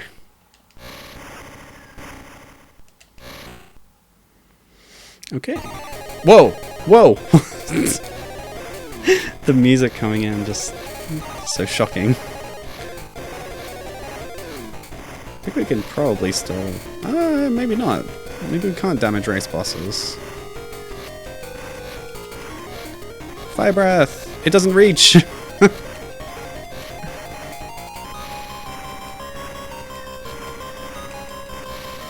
Oh boy. Oh boy. No! Whoa, that was close. Yeah, and it doesn't look unlike Hedorah. Kind of Hedorah-esque. I swear I'm getting too old for this. Thinking of joining me on the back line, Nichols? Yeah, they're all calling him Nichols. Quick look at the news. Today we all owe our lives to the members of Heat for saving us from the PEMC. They have not explained what that stands for, and for ridding us of Godzilla. Well, at least you kept the G-Man out of the spotlight. Oh yeah, in episode 2 they like report that Godzilla died, so I guess his existence is a secret from the public. Okay. Yeah, PEMC. Alright, next episode. Craven, take a look at this, see what you make of it. Yo, we got a problem? I'm not sure yet. I've detected some strange signals coming from New Jersey. Hold on a second. These are tachyon signals. They're faster than light transmissions, but I'm not sure what they're being used for. Okay, this is definitely an alien plot point. So, oh, we're underwater again. Lovely. Giant squids returning from the first game, although they look different. We've got attack subs. Are we going to get the cyborg dolphins back? Tell me. Tell me we've got cyborg dolphins. Also, is it just me or Do some of these enemies have a different art style? Like these particular ones, there's no outline on them. Whereas Junior here has an outline. I guess none of the... Did they have an outline in the last stage? I don't know. Couldn't tell you. That was a whole stage ago. That was minutes ago. I'm still processing Hedera, frankly. Or the PEMC. The pile of execrable, mutated compost. Yeah, that's what it stands for.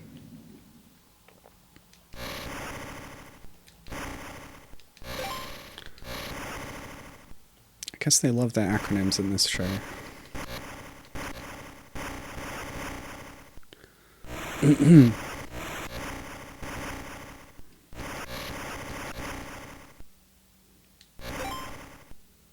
Oh. See, I got the C, but there wasn't like a pop-up telling me that I'd improved my claw swipe. So I guess I've maxed it out. But the power-ups are still appearing. That's troubling. Presumably if I die, it'll reset my power-ups. I assume. But Bite is still leveling up. I might have already got 2 C's. Eh. Ugh. I guess controlling the pace you're moving, or at least whether you're moving or not, does affect enemy spawns. So if there's a lot coming at you, you can stop for a second. That's a good thing.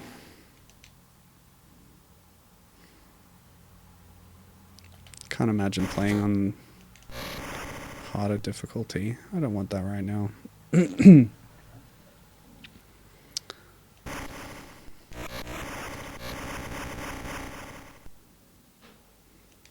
Whoa!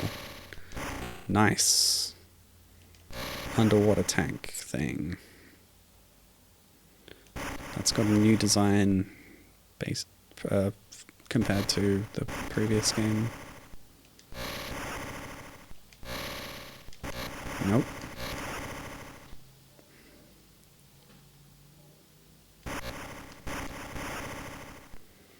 You know, I don't think we're going to see Cyber Dolphins, gang. Too bad. Ah, okay. Okay.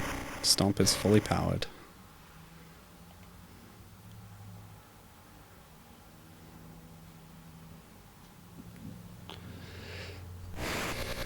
Hey-ya!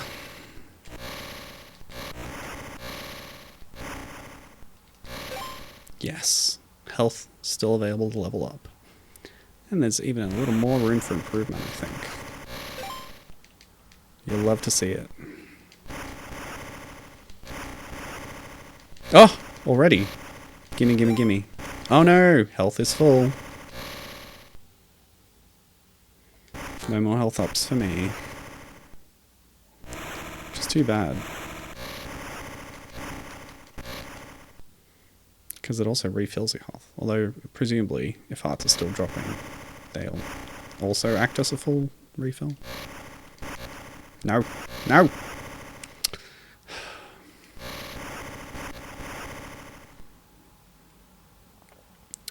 Do do do do.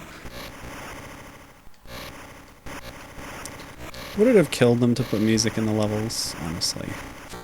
I guess it makes the boss fights more climactic. But that's only an addition in this game. Maybe if there was a third Godzilla series, the game, they could have added music to the gameplay.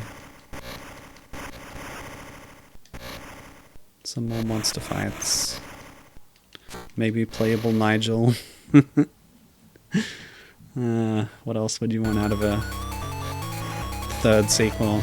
Alright, I don't know what this monster is, but it shows up in Monster Wars I think this is actually the one that attacks Paris. No, Hong Kong. This one attacks Hong Kong.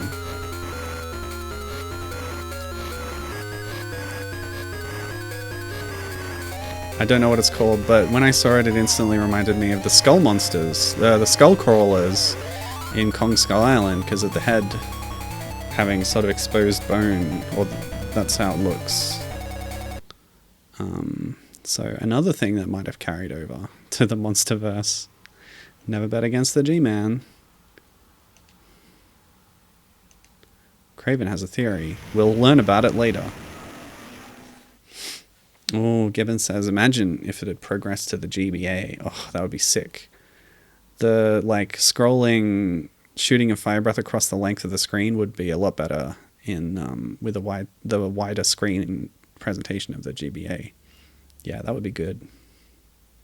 And you'd have 2 extra buttons to map your other attacks to. I would love that. Anyway, we've got a 55 million-year-old distress signal, probably from the aliens that they don't know about yet. Related to tachyons and such. Yeah, Pacific Ocean, sure. Let's go.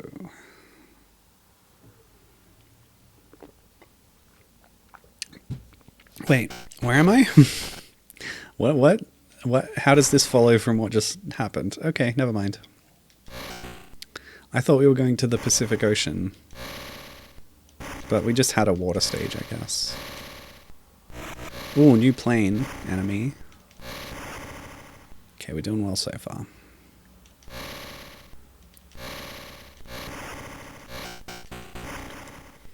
Yeah. And it would be nice if they'd kept this pixel art look on the GBA. A lot of, like, GBA games, especially lower budget ones, use a pre-rendered look, which I'm usually a fan of pre-rendered graphics, but for a lot of GBA games, they don't look good at all.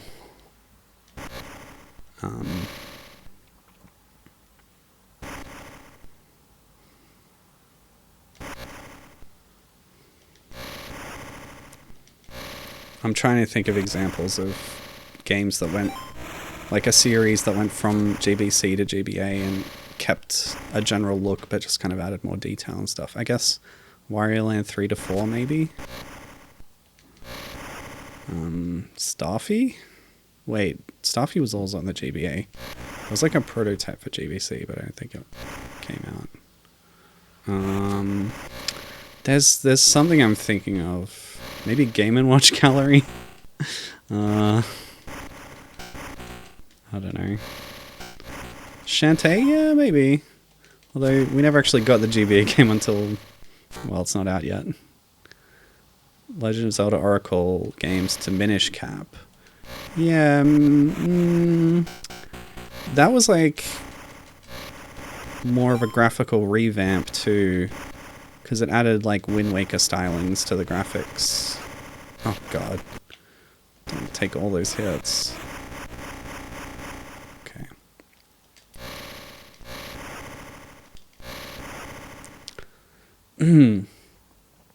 Yeah, Minish Cap was more revolutionary in the graphics department.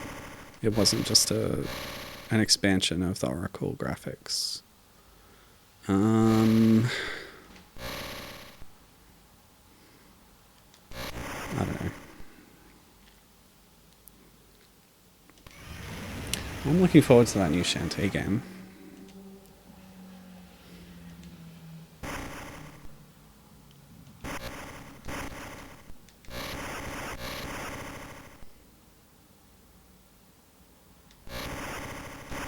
I wonder how much it's actually new, how much is reused from the original projects.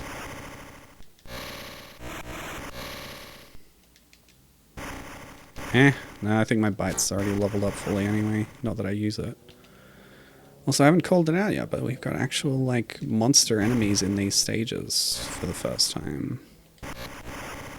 Because otherwise, yeah, because what are those exactly? I'm not sure, but they're pretty cool. We've had some animal enemies, but not monster ones.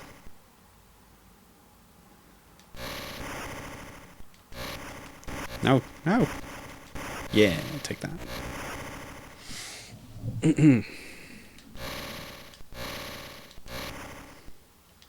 Wait, oh, an invincibility. Yeah, nice.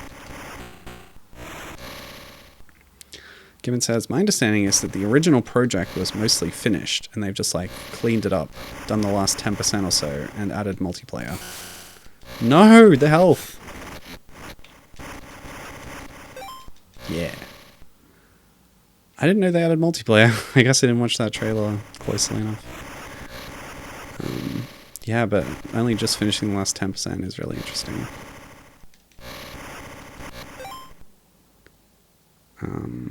Apparently they've shown a lot of it in developer streams before. Oh, cool. Yeah, Way Forward seems good about that kind of thing. Oh no, that was a health pickup to upgrade my health meter, which is fully upgraded. But it didn't fill my health. So I was wrong. Damn, that sucks. No full refill.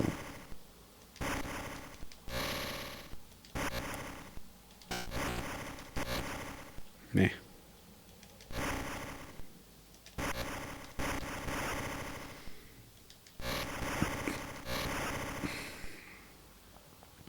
WayForward's also got a Contra game coming out soon that I hope does well, because I picked it in a fantasy game critic draft thing.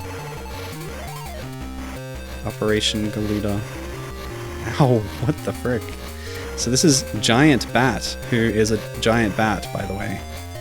I always thought King Caesar was a bat, or I did for like a second before I read further into the article that he's actually based on Shisa, which is a kind of mythological creature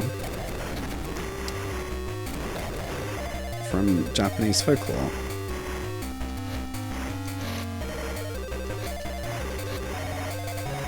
Oh, I ran out of God. Oh no. Hold on. Okay, I'll just take that death. Okay, that's fine. Given saying, speaking of, didn't anyone draft RZ? Because that's out today. Yeah, I bid for it in the post-draft round of getting new games. I haven't checked it for a while, so I don't know if I actually ended up getting it in my set, but I tried to. God damn it. Wait, didn't I? Never mind. Let's just try this again.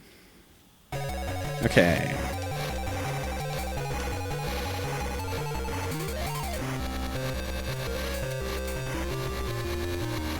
That's one technique.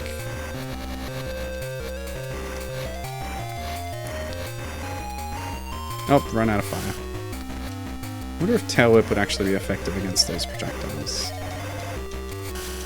No! Yeah, I'm gonna play RZ soon. But first, I'm actually gonna play, you know, Faces of Evil and Wand of Gamelon, which I never have before. Okay, I think I've got the technique here. Aim slightly up, so you still hit the bat, but you also hit the projectiles. And then when the triple projectiles come out, I can fire breath them. Like this. Oh, never mind. Well, that worked. I need to aim a little bit higher, but then some of my shots miss. Yeah. Don't know about this. It's tricky.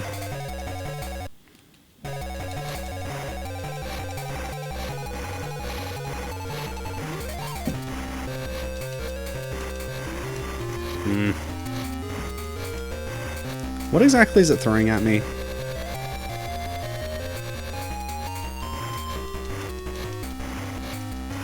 Because they just look like spears. No, I ran out. I wasted too much earlier.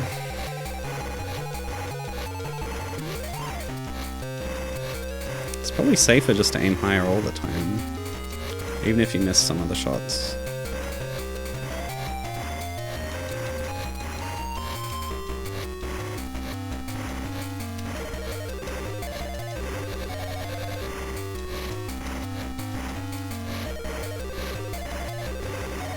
Yeah, there we go.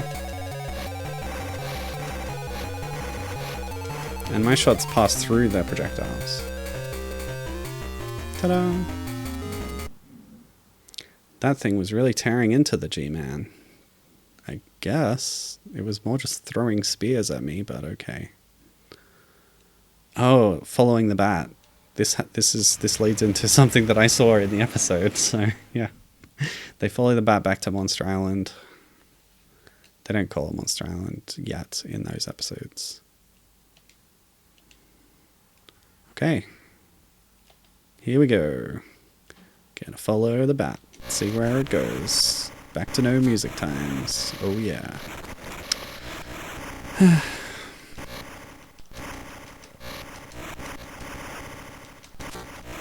I miss health regeneration. Oh yeah. Quit it. Hey, these guys again. Cute. Ugh.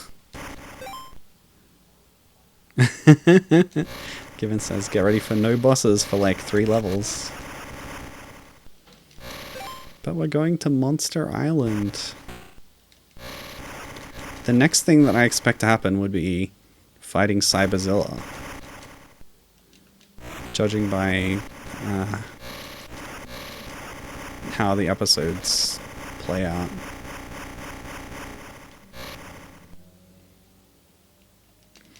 And like, that should happen fairly soon, I would think.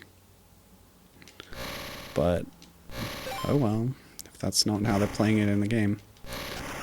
No. Ugh. Oh, it's going to take me several levels to get to Monster Island. Yeah, fair enough.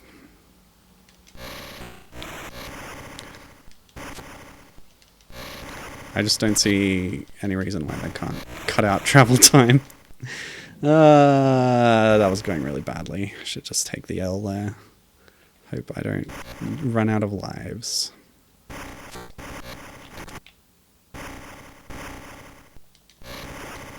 So Cyberzilla, the final boss of the game.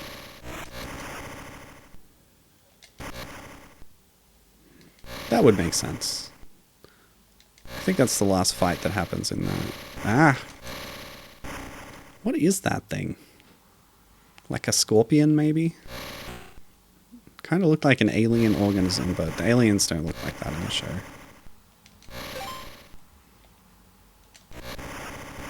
Ugh. No, I didn't want to do that. Here, let's do this. Yeah. You kidding me? What? I don't agree that I missed. Maybe I just don't do damage to these. Oh my god. Ugh. That didn't happen. Forget it. No. Why is this happening to me? Okay. Doing better this time. Gibbon says, the enemies are all very rampagey. No, the health. Oh. It disappeared. Okay. Jeez Louise.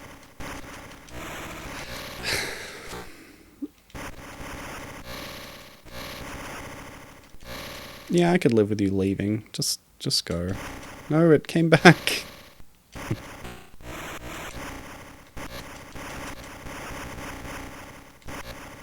What happened to my second shot there?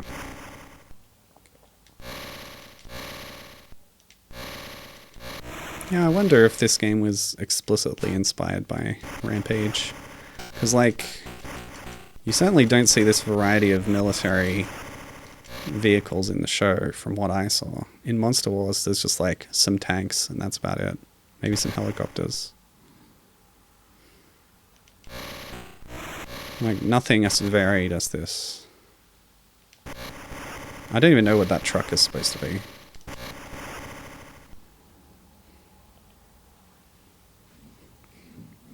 Maybe it's a maser cannon in the back.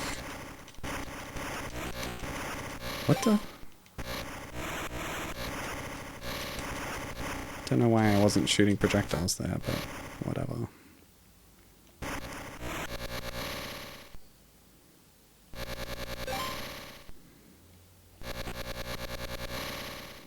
I shouldn't waste fire breath while I'm invincible. That was dumb. Oh well.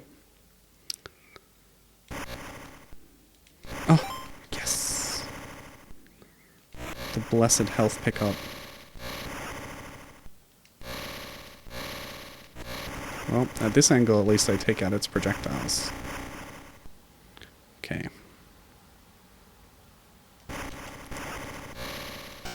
I hope we get some alien enemies later. That would be nice. And also rampagey, at least universal toury. I don't know if aliens show up in any other Rampage games. Come on. Yeah, what is that? Maybe it is a scorpion. I don't like that it can actually hit my attack. Like, it can drain my health. Oh, God. While I'm doing a stomp attack and my foot is in the air above it. No! The sea. Please tell me the level's over. Thank God. Thank God. Zilla. Woof. It's getting hot. I should turn on the aircon. Die. Okay, so we went through the city. We're in the ocean. Presumably we're going to come out at Monster Island. And I guess do another level. And then get to fight Cyberzilla.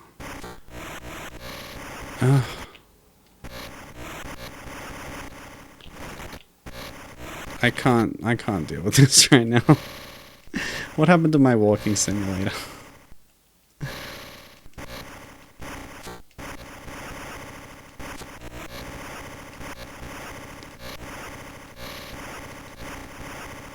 What happened to my robot dolphins? Maybe I should stop moving ahead all the time. I'll stop when I see an enemy. That's safer, right?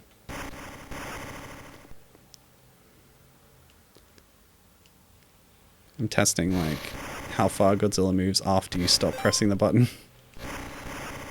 Because sometimes he just keeps going. I think shooting extends that time.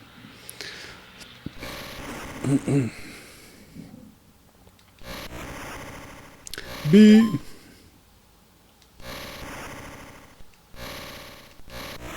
No. Where are you all coming from?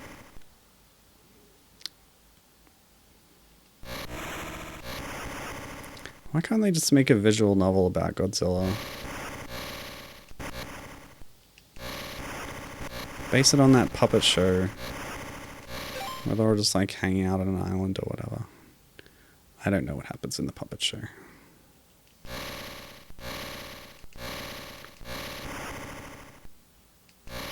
I just know those designs are really cute. Excellent. My cunning plan has worked and Gibbon is in the mood for Gamera 2000. She's now playing some. That's sick. Good to hear it.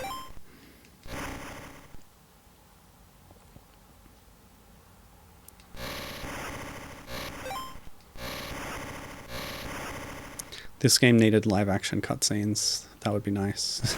Wait. That would just be Godzilla 98. Has Matthew Broderick ever been in a video game? That's what I'm wondering. Has Jean Reno been in a video game?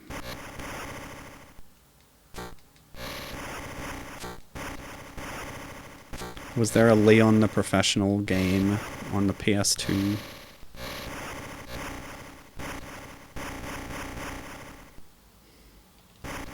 Was there a Ferris Bueller's Day Off game on the Atari 2600?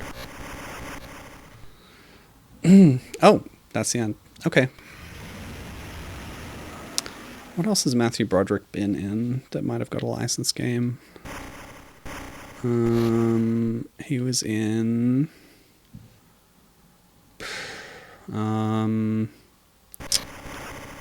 God, I don't know. I'm not IMDb.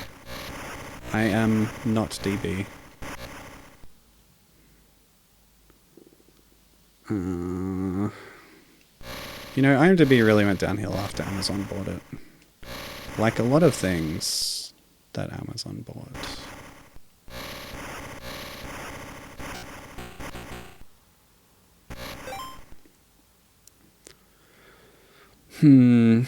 Matthew Broderick. He was Inspector Gadget, wasn't he? There must have been an Inspector Gadget game. And then French Stewart was in the sequel. The low-budget sequel that did not retain all the character actors. Like, come on, that was a big kids' property. I'm sure there are some. Whoa, okay. A UFO.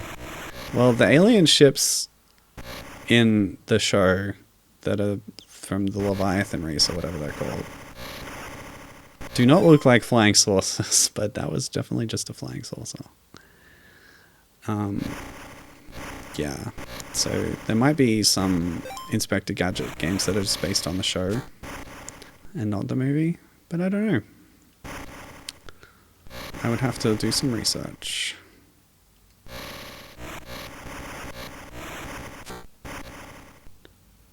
Did that bite do damage? What is the range on that? Alright, I'm getting careless. Gotta go a little bit more soft stepping. Okay. No. Tried to guard and it didn't work. Yeah, nailed the guard. Those flying saucers are hard to destroy though. Oh, stop it. I'm just a lizard. I'm not hurting anyone. These are all unmanned drones, and the little people that I kill, they're robots, I'm sure. Don't worry about it. They're alien robots from Mars. And they're also monsters with no feelings. That's one of the things I read about the series. In addition to, like, you know, they couldn't show humans dying, they also had to depict the enemy monsters as non-sapient. So, like, Godzilla is intelligent, right? But he's killing all these other monsters. But they're not intelligent monsters, so it's okay. That was, like, their justification. Just one of those weird kids show things.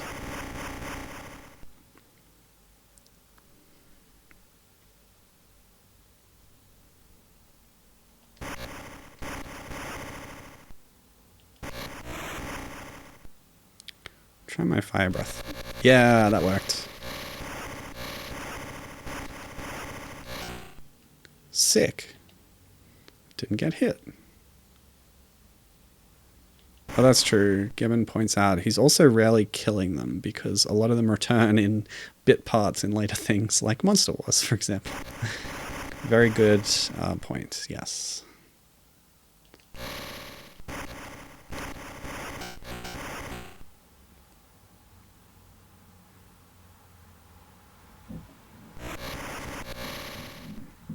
They're so fast.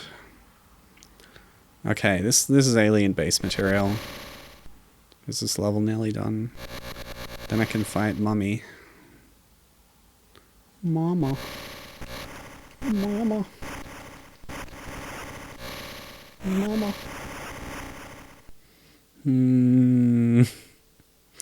Please tell me the level's nearly over. Okay, okay. No! Okay. There's more. There's always more. No. Dang it.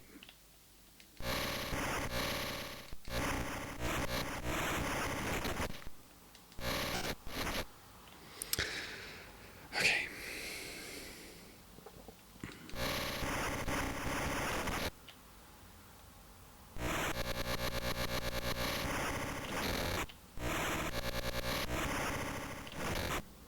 I like the delay between you taking fatal damage and the animation of you actually dying.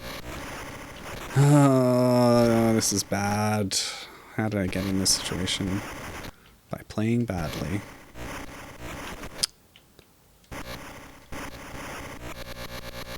No! The last thing I needed was another bloody helicopter. That's okay. I can deal with their attacks. I can deal with most of their attacks. Okay. Gibbon says that Monster Wars itself, just being a mashup of the classic Destroy All Monsters and Godzilla vs. Mechagodzilla plotlines. Interesting. What is Destroy All Monsters? Presumably it has a lot of monsters in it. But the thing about Monster Wars is Godzilla does not fight any other monsters except for Cyberzilla. They all like attack other cities and then they just stop. Okay, I could probably do this. No. Okay, let's do plane first. Yeah! You can always hit the tank shots as it's shooting you from that angle. Kevin says it would have been interesting to see the show's take on Ghidorah too. Yeah, that would be nice.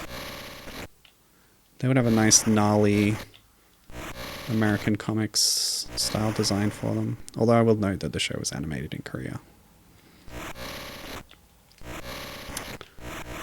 Come on. This better be the last level. The difficulty is really jumped up. No!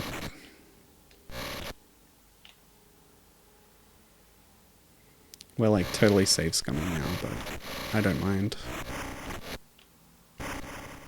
Yes! And nobody's dropping any pickups, of course.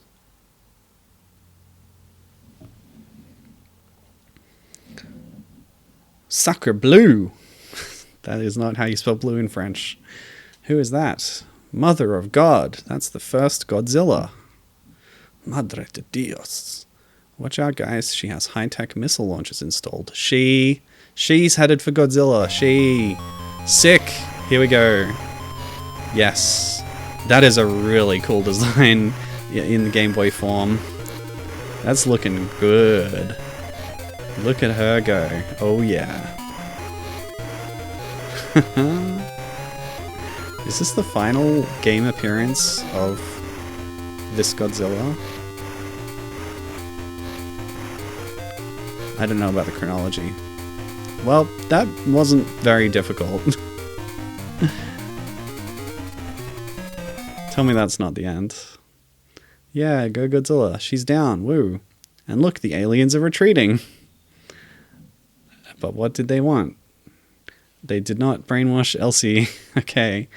I don't know, but without the help of the mutations, they aren't going to get it. Like I said, never bet against the G-Man. Thanks, Nick. This guy got brainwashed in the show as well. There are a lot of unconscious mutations to be studied in case something like this happens again. We need someone to lead the team. Sorry, Major, I'm not interested. I have to watch out for all the mutations that haven't shown themselves yet. They're reusing that animation. And this one. The moon is more detailed this time. Yep, that was the end.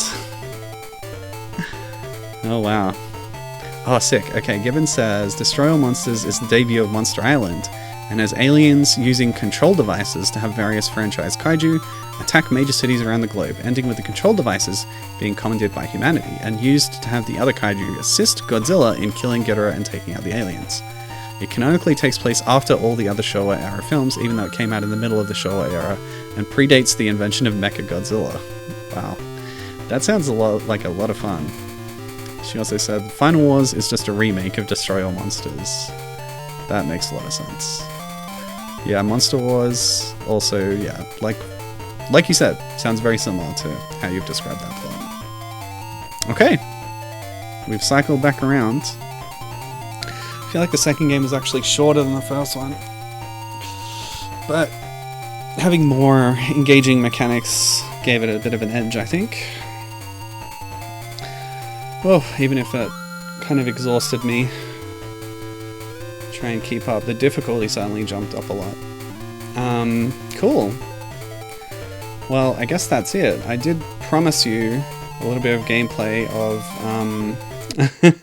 yeah, I will go have a rest. I'll just really briefly show you Godzilla Unleashed Double Smash. Just to show you like how it compares. It's interesting. I promise you it'll be interesting. This is so much louder, oh my god. Alright, yeah, I'll just turn that down there for now. So yeah, you can pick different monsters. I don't know how you pick them, but you only have a couple unlocked at the start anyway.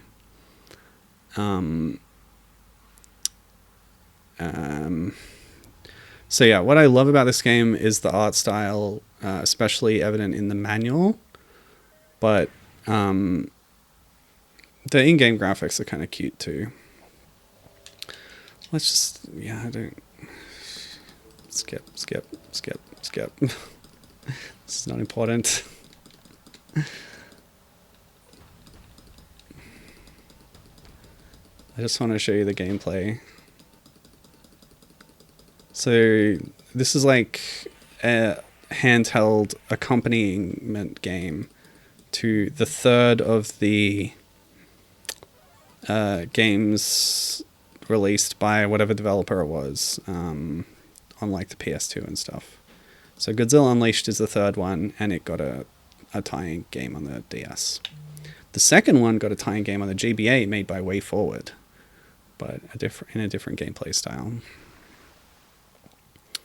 Yeah, it's Space Godzilla, by the way.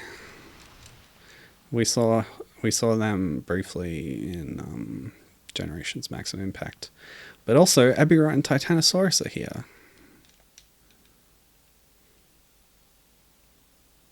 So this is the first level that I couldn't get past.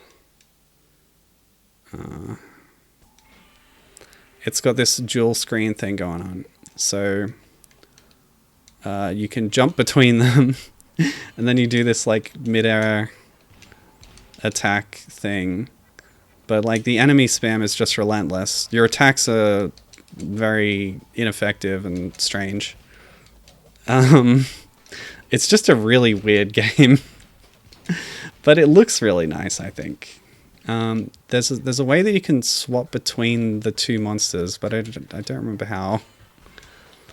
How do you do that? There's a button for it. Oh yeah, you can charge up a fire breath thing. It was like up and...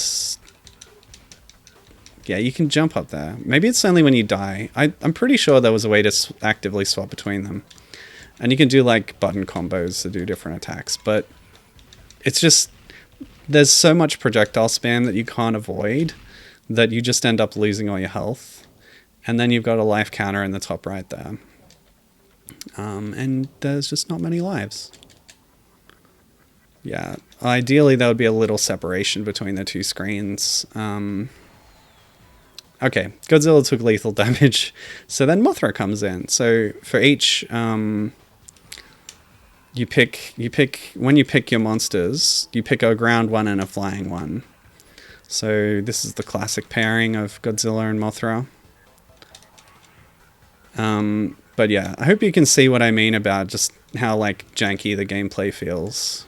And then there's these weird sections where you do button combos. They just slow the pace down even more. Actually, yeah. That's maybe a misspeaking. The pace was not slow before, but this really grinds things to a halt. Do I need to do successful combos? This is really bad. I don't like this part.